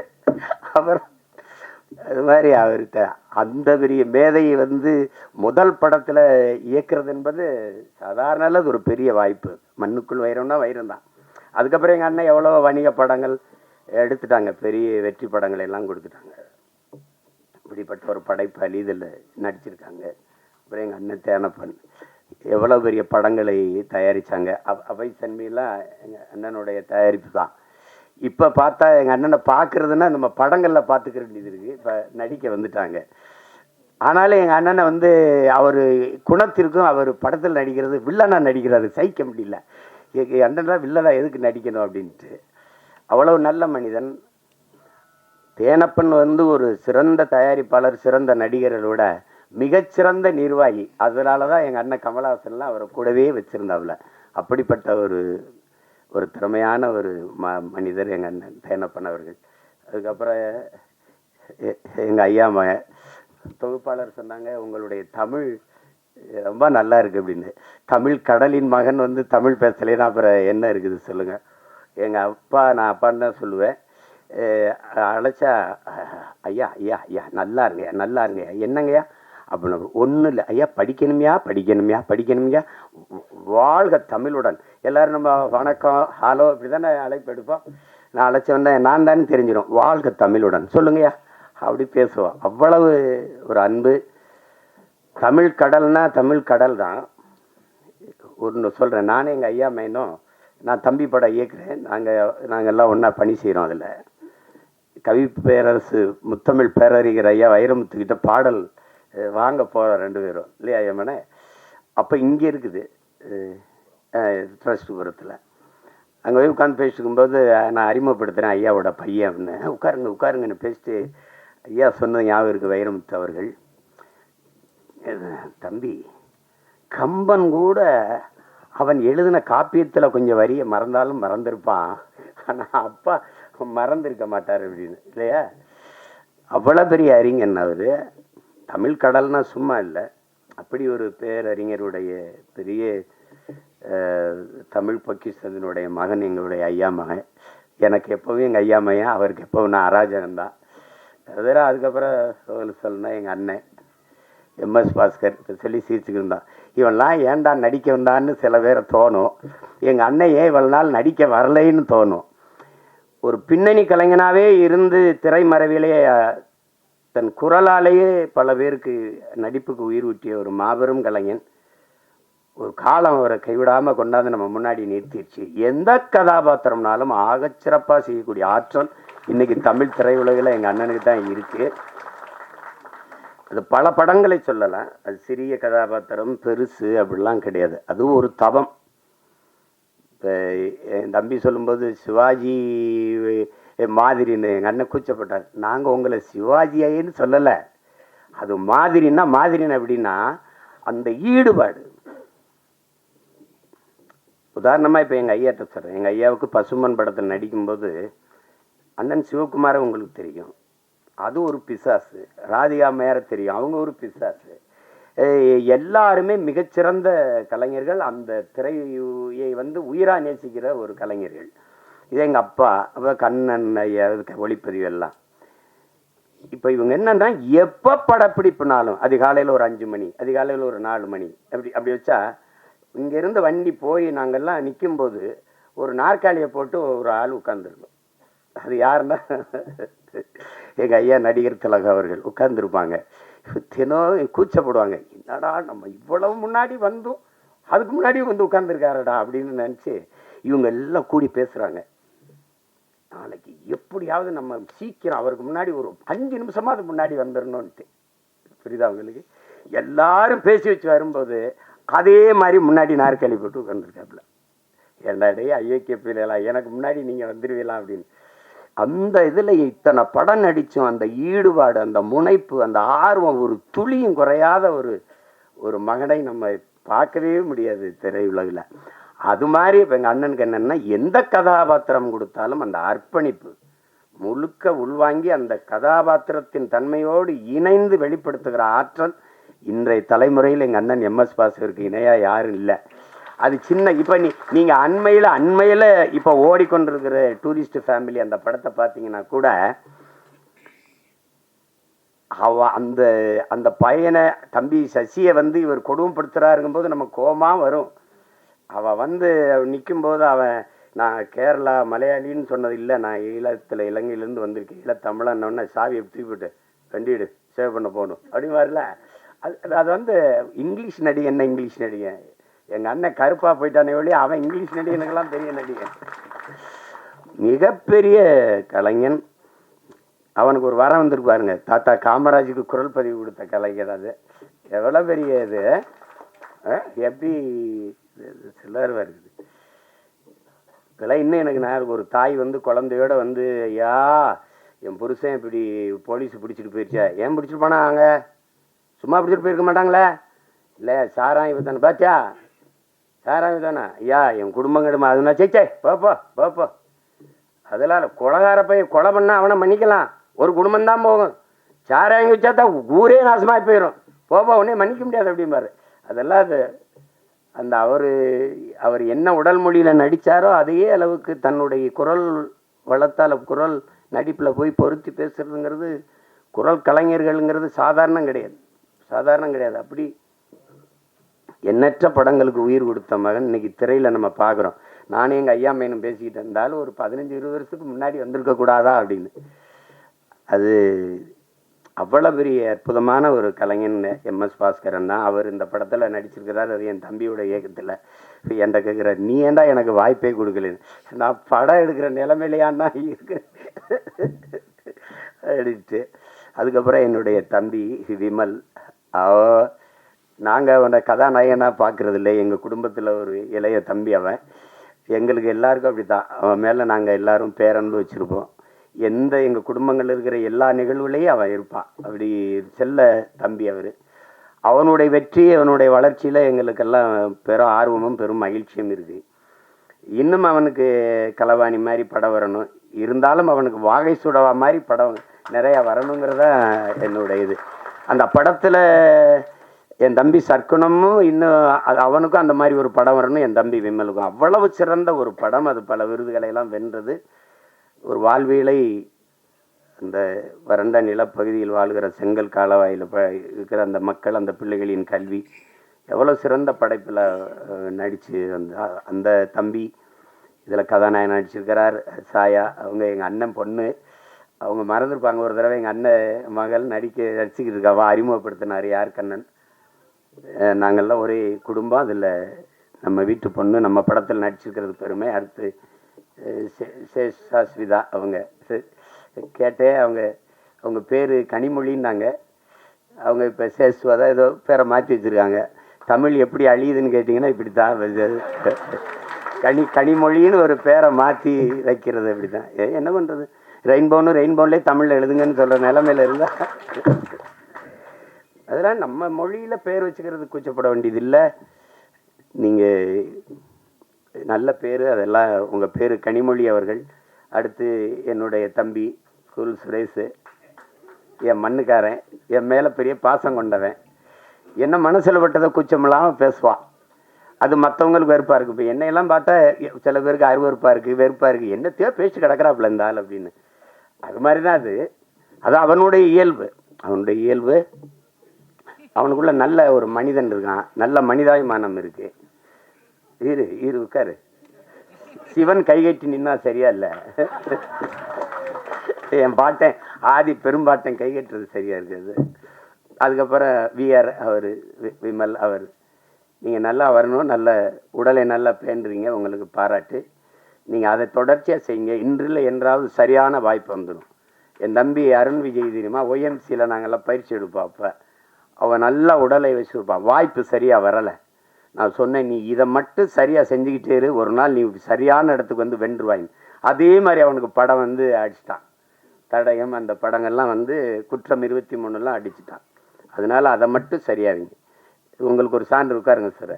எனக்கு எங்கள் அண்ணன் சரத்குமாரை நான் அண்ணன் தான் கூப்பிடுவேன். நாங்கள் ரொம்ப நெருக்கம். விண்ணூர்தி நிலையத்தில் சந்தித்தோம். இப்போ பொன்னியின் செல்வன் வெளியாயிடுச்சு. உனக்கு உனக்கு இந்த வயசில் ஐஸ்வர்யா ராய் ஜோடி கேட்குது அப்படி டே உனக்கு பொறாமேடா. அவர் சார் டே உடலை நல்லா வச்சுட்டான், எந்த வயசுலையும் சாதிக்கலாம்டாங்கடல. அதை தான் எல்லாருக்கும் சொல்கிறேன், நம்பிக்கையோடு இருங்க, சாதிக்கலாம். அப்புறம் எல்லாரையும் சொல்லிட்டேன். தம்பி பூவன் படத்தொகுப்பாளர், அதுக்கப்புறம் அம்மா ஆதிரா அவர்கள், அவங்க எங்கள் ஊர் பொண்ணு, அவங்க பாண்டிச்செல்வி, அவங்கள வந்து இன்னைக்கு பார்த்தாலும் அந்த மருது படத்தில் 2 கையிலையும் கம்பெடுத்து சுற்றுறதா இருந்து காட்சி தான் எனக்கு ஞாபகத்துக்கு வருது. ரொம்ப அருமையான பெண்மணி. நமக்கு தமிழ் திரையுல கிடைச்ச ஒரு இயல்பான முகம், இயல்பான நடிப்பை வெளிப்படுத்தக்கூடிய ஒரு திறமையான கலைஞர்.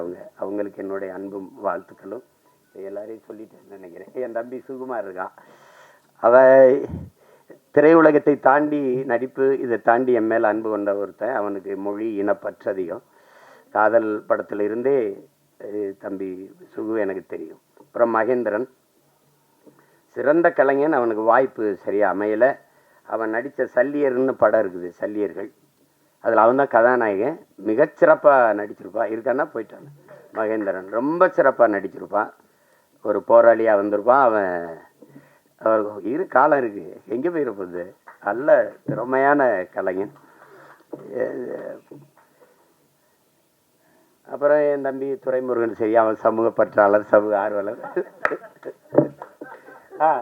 ஆமாம், என் தம்பி கிடாரி எப்படின்னா உங்களுக்கு தெரியும். அது காலையில் கிடாரி மாடுகள் நாங்கள் சொல்லுவோம். அது ஒரு திமிரு எடுத்த தினவெடுத்தது அதை சொல்லுவோம்.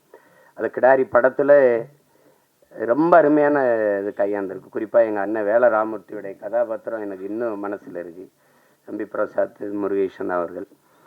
அதை நாங்கள்லாம் அந்த படத்தை பார்த்து யார் இயக்குனர்னு நான் எங்கள் ஐயா மேனும் பேசி பார்ப்பேன். மத்தகம் பார்த்துட்டு தான் கேட்ட ஐயா மேனை, யார் ஐயா மேனை இவ்வளவு சிறப்பாக எடுத்துருக்கு, எங்கள் கிடாரி பட இயக்குனர் தானோன்னா அதுக்கப்புறம் நானே அழைச்சி பேசி வாழ்த்தினேன்.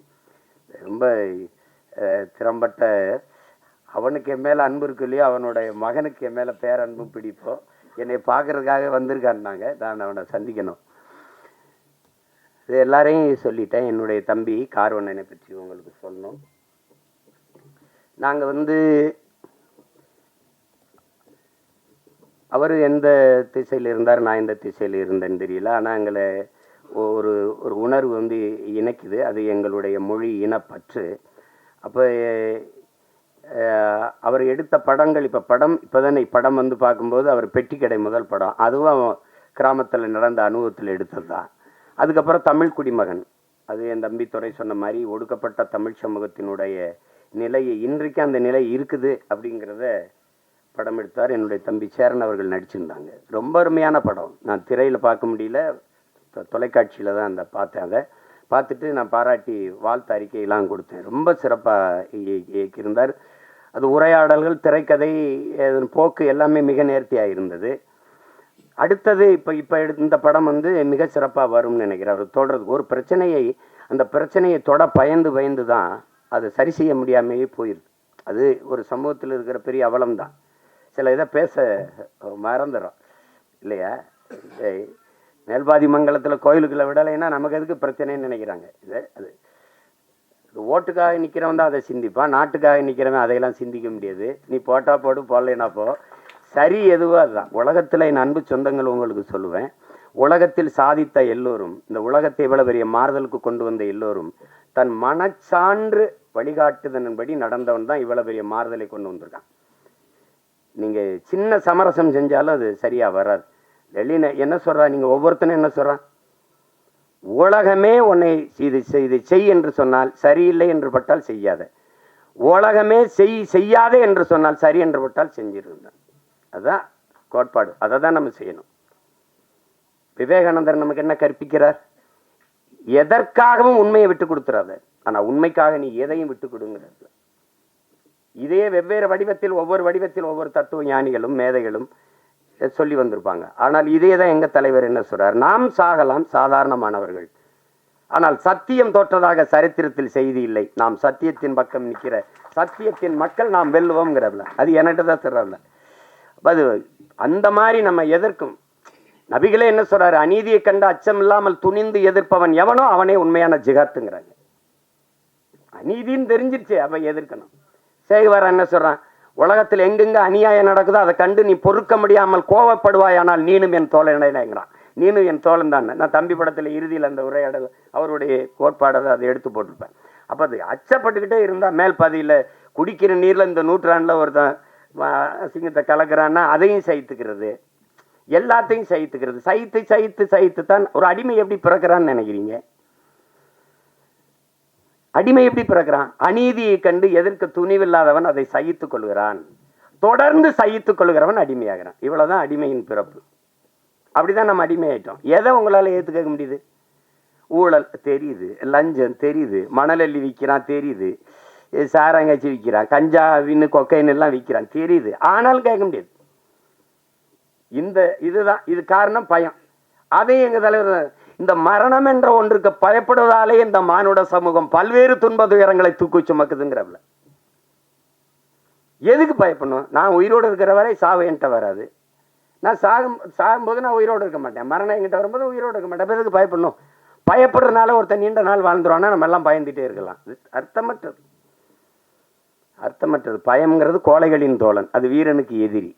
அது எங்களுக்கு அஞ்சுவதும் அடிபணிவதும் தமிழன் பரம்பரைக்கே கிடையாதுன்னு தான் எங்கள் தலைவர் எங்களை வளர்த்துருக்காது. அது கிடையாது. அதில் ஒரு இயக்குனராக நீங்கள் என் தம்பி கார்வண்ணனை பார்க்குறீங்க. அவர் படம் என் தம்பி துறையெல்லாம் பார்த்துட்டாரு, நான் பார்க்கல.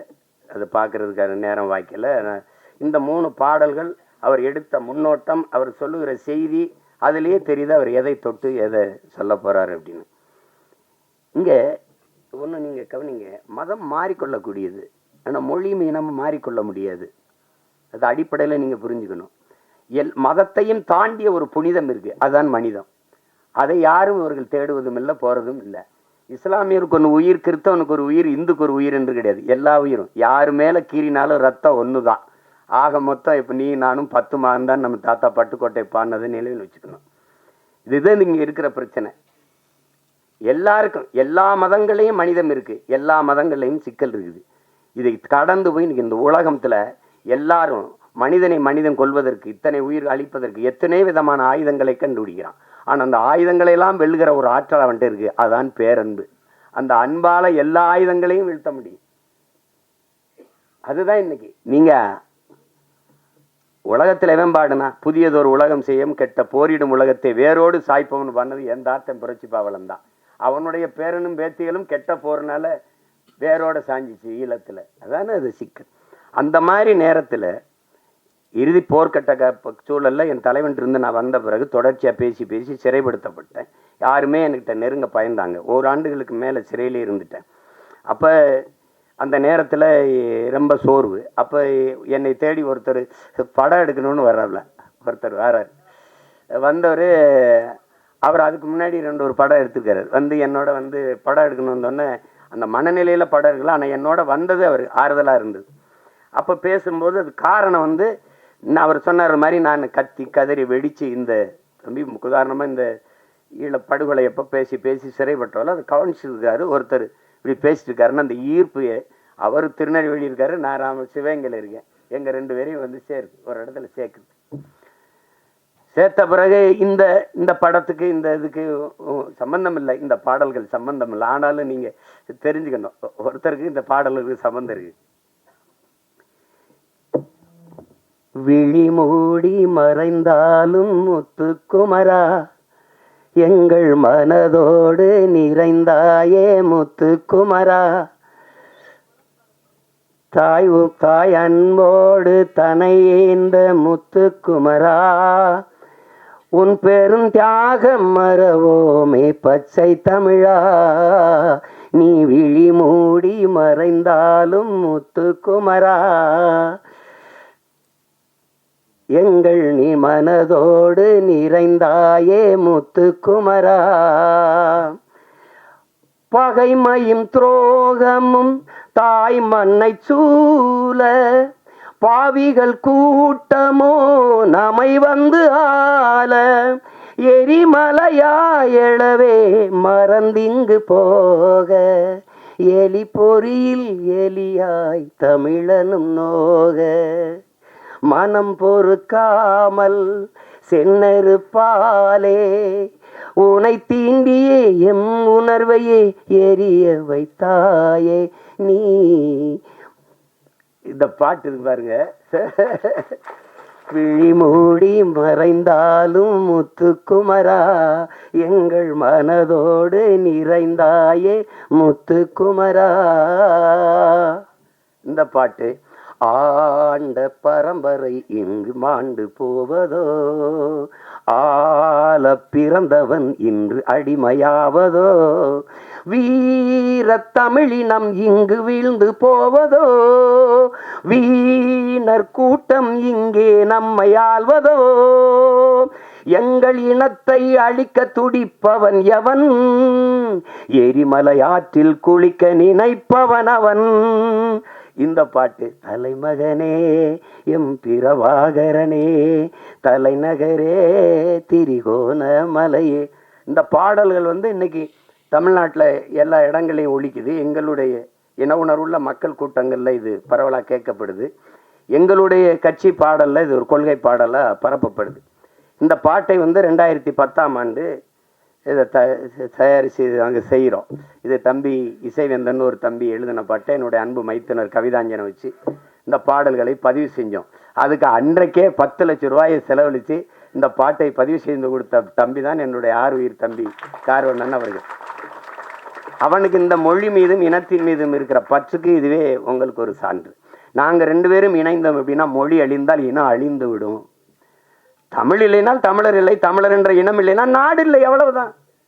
இங்க எல்லாரும் தமிழ் தேசிய அரசியல் தமிழ் தேசிய அரசியல்னா ஒரு தீண்டத்தகாத வார்த்தை போலவும் வேற்றுக்கிற சொல்பவனும் மொழி காக்க இனம் காக்க மண் காக்க மண்ணின் வளம் காக்க மண்ணின் மக்களின் நலம் காக்க அந்த மக்களின் மானம் காக்க ஒரு அரசியல் இருக்கு. அந்த அரசியல் தான் தமிழ் தேச அரசியல். இதெல்லாம் தேவையில்லைன்னா இது தேவையில்லை. அதான் சொல்றான்ல, இது தேவை. எங்கள் முன்னவர்கள் KP விஸ்வநாதனோ அண்ணல் தங்கவோ மறைமலையடிகளோ அல்லது சிவானந்தமோ சிங்காரவேலரோ ரெட்டமலை சீனிவாசனோ ஐத்தியாச பண்டிதரோ மாப்போசியோ சீபா ஆதித்தனாரோ வரும்போது அவனுடைய பேரன் சீமா நிற்கிற புறச்சுழல் இல்லை. அன்னைக்கு காவிரியில் தண்ணி கேட்டால் அடித்து விரட்டல. அன்னைக்கு கச்சத்தீவை பறித்து கொடுத்துட்டு சுட்டு சுட்டு 840 மீன் சுட்டு போடல. மீத்தேன் எடுப்பு பூமி தாய் ஈரக்கொலை அறுக்கலை. அணுவுல ஸ்டெர்லைட்னு இப்படி நச்சு ஆலைகளை நிறுவி எங்களை கொல்லலை. எதை தேடினாலும் இந்த அரசியல் தேவைப்படுது. தேவைதான் கண்டுபிடிப்பின்றா. இந்த அரசியல் வேணுமா, ஜெயிக்குமா ஜெயிக்காதா, அதை விட தேவையா தேவையில்லையா, அதுதான் கோட்பாடு. அப்போ அந்த அடிப்படையில் நாங்கள் இணைந்து பணி செய்தோம். என் தம்பி என்னோட ஒரு தம்பியாக உணர்வால் இணைந்தாலும் உறவான ஒரு உயிரான தம்பியாக எனக்கு முதன்மை தளபதியாக களத்தில் நின்னா என் தம்பி கார்வண்ணன். அவன் நாங்குநேரி தொகுதியில் 2016ஆம் ஆண்டு நாங்கள் 234 சீமா வர்றாப்புலையா 234 பேர் முதல்ல இருக்கானா கட்சியிலேன்னு கேட்டாலாம் இருக்கு. இப்போ மறுபடியும் போட போகிறானா தனிச்சுன்னு கேட்குறாலும் இருக்குது. அப்போ போட்டோம். அதில் நாங்குநேரியில் ஒரு தளபதியாக நின்று களத்தில் பணி செய்தவன் என்னுடைய தம்பி கார்வண்ணன். வெறும் திரைப்பட இயக்குனர்னு வச்சுக்கிங்க. அவனுக்குள்ளே இருக்கிற போர்க்குணம் தான் இந்த மாதிரி கதைகளை தொடணுன்ட்டு. அன்னைக்கு அவனுக்கு ஆதரவு இல்லை, இன்னைக்கு அண்ணன் இருக்கேன், அண்ணனுக்கு பின்னாடி பெரிய படை இருக்குது. அதனால் அது ஒன்றும் இல்லை. இது திரையரங்கு கிடைக்குமா கிடைக்காதான்னு ஒரு அச்சப்படுற சூழலில் நம்மளை தள்ளி விட்டுருக்காங்க. அதெல்லாம் மாறும். அதுக்கு ஒரு காலம் வருது. காலம் வரும் என்று காத்திருந்த தலைவனின் பிள்ளைகள் இல்லை, எங்களுக்கான காலத்தை உருவாக்கிய தலைவனின் பிள்ளைகள் நாங்கள் எல்லாரும். நீரின் போக்கில் நீரில் நீஞ்சினவங்க இருக்கான், நெருப்பாற்றில் நீஞ்சியவன் எங்கள் தலைவன், அவன் பிள்ளைகள் நாங்கள். இதெல்லாம் ஒன்றும் இல்லை. உங்களுக்கு எல்லாருக்கும் சொல்கிறதுக்கு முன்னாடி என்கிட்ட ஒரு தடவை பேசும்போது பேச்சுவாக்கில் சொல்கிறாப்புல,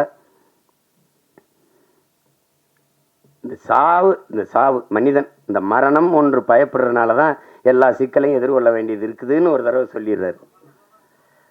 திருப்பி தம்பி போகிறான் திருப்பி அப்படிங்கும்போது ஒரு தடவை சொல்கிறார், சாக துணிஞ்சிருங்க எல்லாம் உங்களுக்கு சாதாரணமாயிருன்ட்டு. ஏன்னா சாக பயந்தவன் தரித்திரமாகிறான், சாக துணிஞ்சவனே சரித்திரமாகிறான். சான்று சாக்ரட்டிஸ், மரண தண்டனை விதிச்சாச்சு. குப்பை அது குப்பியில் வந்து விஷத்தை ஊற்றி வச்சாச்சு. 1 மணி நேரம் கழித்து குடிக்கலான்றான். யார்? விஷத்தை ஊற்றினவன். வச்சு கை எடுக்கிறத எடுத்து குடிச்சிடறவில்ல. சாவுக்கு பயப்படல.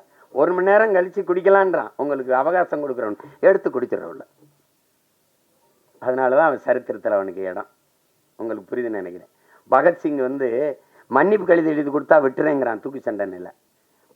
ஆளுநருக்கு கடிதம் போகுது, பகத்சிங் அனுப்புகிறான். மன்னிப்பு கடிதம் தான் பகத் கேட்டான்னு நினச்சி பிரிக்கிறாப்ல. பிரித்தா பைத்துக்காரா நீ தூக்கில் போட சொல்லியிருக்க, அதை ஏற்க முடியாது.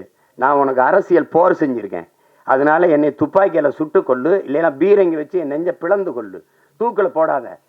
நான் வந்து அப்படிதான் உங்களுக்கு அதை படிச்சுட்டு அவனுக்கு வேர்த்திருச்சு, மிரண்டுட்டான். அதனால தான் சரித்திரத்தில் அவனுக்கு இடம். உங்களுக்கு புரியுதுன்னு நினைக்கிறேன். இவன் வந்து நண்பர்கள் சொல்கிறாங்க, பகத்து நீ வெளியில் வா, நம்ம வந்து இன்னும் வீரியமாக போராடலாம், ஒரு மன்னிப்பு கடிதம் தானே எழுதி கொடுத்துட்டு வந்துருன்ட்டு. பகத் சொல்கிறான், எல்லாரையும் போல தான் எனக்கும் வாழணும்னு ஆசை இருக்குது, ஆனால் நான் வெளியில் வந்து வீரியமாக போராடுவதை விட இந்த மரண கயிற்றை துணிஞ்சு முத்தமிட்டன்னா பகத்தை போல வீரமிக்க மக்களை இந்த மண்ணின் விடுதலைக்கு பெற்றுத்தர வேண்டும் என்று எண்ணற்ற தாய்மார்கள் விரும்புவாங்க. அதனால நான் இந்த தூக்கு கயிறை முத்தமிடுறேன்ட்டு. ஆனாலும் பகத்துக்கு அந்த வீரமிக்க மரணத்தை வெள்ளக்காரன் தர சரியா இல்லை, சம்மதிக்கல. தூக்குதான்ட்டான். தூக்கில் போடும்போது அவன் கேட்குறான், நீ ஏன்டா அந்த காலத்தை ஏன்டா நீ வந்து துப்பாக்கியில் சுட சொன்ன, ஏன் பீரங்கில சுட்டு கொள்ள சொன்ன? இல்லை, என் உடலிலிருந்து கடைசி உயிர் துளி பிதுங்கி வெளியேறுகிற வரை என் தாயிலத்தை என் கால்கள் தொட்டுக்கொண்டே இருக்கணும், அதுக்கு தான் நான் என்னை துப்பாக்கியில் சுடுன்னு சொன்னேன்றான். திருப்பி தூக்கில் போடும்போது அந்த கருப்பு அங்கி போட்டு மூடுவான்ல, பிளாக் மாஸ்க்கு, 2 பேர் தான் எடுனவன், ஒன்று பகத்சிங், இன்னொன்று சதாம் ஹுசேன். உங்களுக்கு தெரியும் நினைக்கிறேன். எடுறான்ட்டான் பகத்சிங், அந்த கருப்பு துணியை எடுறான்ட்டான். எடுத்துட்டு போட சொன்னேன். ஏன்னா அந்த விழி பிதுங்கி என் உயிர் வெளியில் கசிந்து போகிற கடைசி நொடி வர துளி வர என்னுடைய கண்கள் என் தாய் மண்ணை பார்த்துக்கிட்டே சாகணும்டான்னா. அதனால தான் பகத்சிங் இன்னைக்கு வந்து நம்ம சரித்திரத்தில் இருக்கான். சேகுவேராவை சுடுறதுக்கு எதிரி நிறுத்தும் போது இப்படி குறி வைக்கிறான். அப்படி குறி வைக்கும்போது, டியர் காம்ரேட், நீங்கள் என் நெத்திக்கு குறி வைக்கிறீங்கன்னு நினைக்கிறேன், கொஞ்சம் இடது பக்கமாக வாங்க, இப்போ சுடுங்கன்ட்டான். அதனால தான் சேகுவேராவுக்கு இடம். உங்களுக்கு அப்போ மரணத்துக்கு பாய்ந்தவெல்லாம் உங்களுக்கு தெரியுது. விவேகானந்தர் சொல்றாருல, வரலாற்றில் எப்போதும் வீரர்களுக்கு தான் இடம், அடிமைகளுக்கு இடம் இருந்திருக்கு, ஏன் ஏழைகளுக்கு கூட வரலாற்றில் இடம் இருந்திருக்கு, கோழைகளுக்கு ஒருபோதும் வரலாற்றில் இடம் இருந்தது இல்லை. அதனால இதுக்கெல்லாம் பயந்தா ஒன்றும் இல்லை. அப்போ அந்த துணிவில் தான் என்னுடைய தம்பி இந்த கருத்தை துணிஞ்சு எடுத்து படத்தில் பதிவு செய்கிறார். அவருக்கு என்னுடைய பாராட்டுக்கள். அவன் என் தம்பிக்கு இருந்த இந்த திரையுலக மேலே இருந்த பற்று வெளிப்படுது பாருங்க. அவனே தயாரித்து, அவனே இயக்கி, அதில் ஒரு கதாபாத்திரத்தில் நடித்து, தொடர்ந்து இது தமிழ் குடிமகனும் அவருடைய தயாரிப்பு தான், அவருடைய இயக்கத்தில் இது பண்ணியிருந்தார். இப்போ அந்த முயற்சியை நான் முழுக்க பாராட்டுறேன். என் தம்பி கார்வண்ணனுடைய படைப்பு என்பது என்னுடைய படைப்பு, நானே இயக்கியது போல் ஒரு மகிழ்ச்சி, எனக்கு ஒரு உற்சாகமும் ஒரு பெருமையும் இருக்குது. அந்த படம் உறுதியாக வெல்லும். உலகெங்கும் இருக்கிற என் உயிர் சொந்தங்கள் என் தம்பிக்கு நல்ல ஆதரவு கொடுத்து இந்த படத்தை மாபெரும் வெற்றி படமாக மாற்றணும். அதுதான் அது. ஏன்னா அரிய படங்கள் வந்து தவிர்க்கப்பட்டது. ஒரு நல்வாய்ப்பாக இன்னைக்கு உங்களுக்கு அயோத்தி, இந்த டூரிஸ்ட் ஃபேமிலி, இந்த மாதிரி படங்கள்லாம் வந்து மக்களால் ஏற்கப்பட்டுருச்சுங்கும் போது மனசு ஒரு நிறைவாக இருக்குது. இப்போ என் தம்பி சூரியோட மாமன் இதெல்லாம் நல்லா ஓடுதுங்கிறாங்க. கேட்டுக்கிருவேன் ஒவ்வொரு தடவையும், ஐயா மேன் அது பார்த்தீங்களா, நாங்கள் 2 பேரும் அராஜகம், இந்த மலையாளத்தில் ஒரு படம் வந்திருக்கு, அதில் இருக்கு, ஓடிடியில் பார்த்துருங்க அப்படின்னு. அப்படி அந்த மாதிரி நாங்கள் ஒருத்தருக்கு ஒருத்தர் பரிமாறிக்கிறது. ஏன்னா இவங்கெல்லாம் சொல்கிறாங்க, நீங்கள் வேறு தளத்துக்கு போயிட்டும் இதை நேசின்னு, காதலிச்ச பொண்ணு வேற ஒருத்தனை கல்யாணம் பண்ணிட்டு போனாலும் நல்லா இருக்கணும்னு வாழ்த்துற மாதிரி தான் இது. இது ஒன்றும் செய்ய முடியாது. எங்கள் அண்ணன் என்கிட்ட வந்து சொல்லும்போது, திரைக்கலை பேச்சு ரெண்டும் இராணுவத்தின் வலிமை மிக்க 2 பிரிவுகள்ப்பா, ஒன்றை செய்ய ஒன்றையோ கைவிட்டக்கூடாது, நீங்கள் 2ஐயும் செய்யணும்னு. ஒன்றை செய்ய 2ஐயும் செய்யணும் தான் நினைக்கிறேன். அதை என் தம்பிக்கே திரையரங்கு கிடைக்காதுன்னு பயப்பட்டான்னா எனக்கு என்ன ஆகும்னு நீங்கள் யோசிச்சுக்கிறேன். அது கடினம். அதனால் படம் எல்லா தம்பிகளும் எடுக்கிறாங்க, படை கட்டத்தான் பெரிய யாரும் இல்லை. அதனால் இந்த வேலையே எனக்கு சரியாக இருக்குது, என் தம்பிகள் அதை செய்யட்டும். ஆனால் இதை பார்த்து ரசித்து வாழ்த்துறது அது என்னுடைய பொறுப்பு. இங்கே என் தம்பி கார்வண்ணன் சொன்னால், நம்மளை நாம பாராட்டலை யாருன்னு இல்லை, அது சொல்லி சீசர் சொல்கிறான், நீ வந்து அடுத்தனை உன்னை எந்திரிச்சு உன் தகுதியை பாராட்டுற வர பொறுத்திருக்காதரா, நீயே எந்திரிச்சு பேரறிவிப்பு செஞ்சிரு, நான் ஆக சிறந்தவன் அப்படின்னு சொல்லிடுன்றான். அதனால இப்போ எங்கள் அண்ணன் எம்எஸ் பாஸ்கரை நாங்கள் பாராட்டலை, யார் பாராட்டுவா? இப்போ என் தம்பி கூல் சுரேஷ் அவனே பேசிட்டான். ஆனால் நீங்கள் என்ன நினைக்கிறீங்க? அவனை பைத்தியக்கார மாதிரி பார்க்குறீங்க. இதுதான் பிரச்சனை. எங்கள் அப்பா இங்கே பாருங்கள், எங்கள் அப்பா அதை இங்கே பாருங்கள், பசும்பன் படத்துக்கு பாட்டு இசைக்கிறது முதல்ல ரகுமான் அவர்கள் தான் இசை.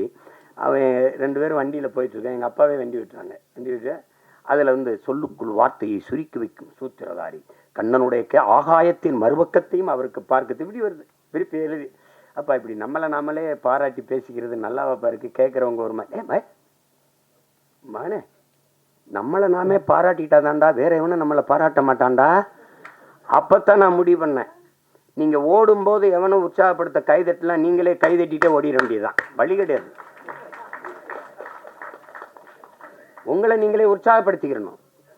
இல்லைன்னா யாருமே பாராட்டணும் இந்த சமூகம் முன்னாடி வரவனுக்கு தான் கைதட்டும், 3வது வரவனுக்கு கைதட்டாது. அவன் சொல்கிறான்ல, முன்னாடி வந்தவனுக்கு 1வது வந்தவனுக்கு கைதட்டுற, அவன் வெற்றி கழிப்பிழைப்பா, நீ கைதட்டுறதே அவன் காதில் விழாது. ஆனால் 3வது வந்தவன் முதுகில் தட்டி கொடு, அவன் மரணம் வரைக்கும் உன்னை மறக்க மாட்டாங்கிறான். அதான் முக்கியம். அதனால நம்ம பிள்ளைகளுக்கு ஒன்று இருக்குது, தோல்விங்கிறது ஒரு பெரியது. தோல்வி தான் வெற்றியின் தாய். தோல்வியே சொல்லுது, என்னையை தொட்டு விட்டு போனவன் தோற்றதாக வரலாற்றில் செய்தி இல்லைன்னு, இல்லையா? எளிதில் வென்றவனின் இதயம் மலரை விட மெல்லிதாக இருக்கும், தோற்று வென்றவனின் இதயம் இரும்பை விட கடினமாக இருக்குன்றான். அதனால அது ஒரு சிக்கல் இல்லை. இந்த இந்த படத்தை பொறுத்த வரைக்கும் அதில் என் தம்பி அவன் சொல்ல வந்த செய்தி, அதை எடுத்துக்கிட்ட செய்திக்கே ஒரு பாராட்டு, அந்த துணிவுக்கு ஒரு பாராட்டு. இல்லைன்னா நீ சீமானின் தம்பியாக இருந்து பயனே கிடையாது. அதனால் உனக்கு பாராட்டு. உலகமெங்கும் இருக்கிற நம் உயிர் சொந்தங்கள், நல்ல திரைப்படத்தை ரசிக்கக்கூடிய, ஏற்று பாராட்டக்கூடிய, கொண்டாடக்கூடிய மக்கள், இங்கே நல்ல திரைப்படங்களை கொண்டு போய் சேர்த்த செய்தியின் தூதுவர்கள் இருக்கிறார்கள். இங்கே ஊடக உறவுகள் எல்லாம் மதிப்புமிக்க பெருமக்கள் எல்லாம் இருக்கிறாங்க. அவர்களுக்கெல்லாம் சிறந்த படத்தை பாராட்டி கொண்டு போய் சேர்க்கணுங்கிற பொறுப்பும் கடமையும் உள்ளவர்கள். உறுதியாக இந்த படத்திற்கு பேராதரவு கொடுப்பார்கள். என்னுடைய தம்பி தன்னுடைய முழு முயற்சியில் அவரே எழுதி இயக்கி தயாரித்து நடித்து, தம்பி விமல் அவரோட இளம் கலைஞர்களை எல்லாம் இணைத்து கொண்டு உருவாக்கி இருக்கிற இந்த பரமசிவன் ஃபாத்திமா இந்த படம் மிகப்பெரிய வெற்றியடைய என்னுடைய வாழ்த்துக்கள். அதிலே கலை இயக்குனராக பணிபுரிந்த என் தம்பி வீரசமர், ஒளிப்பதிவாளர் என்னுடைய தம்பி சுகுமார், குறிப்பாக இசையமைப்பாளர் தீபன் சக்கரவர்த்தி, என்னுடைய தம்பி கவிஞர் ஏகாதேசி, எல்லோருக்கும் என்னுடைய அன்பும் வாழ்த்துக்களும். என்னுடைய ஆறுயிர் இளவல் என் அன்பு தம்பி இசக்கி கார்வணன் அவர்களுக்கு என்னுடைய உள்ளம் நிறைந்த அன்பும் வாழ்த்துக்களும். படத்தின் வெற்றிக்கு என்னுடைய வாழ்த்துக்கள். உங்கள் அனைவருக்கும் என்னுடைய அன்பும் வணக்கமும். நன்றி நன்றி.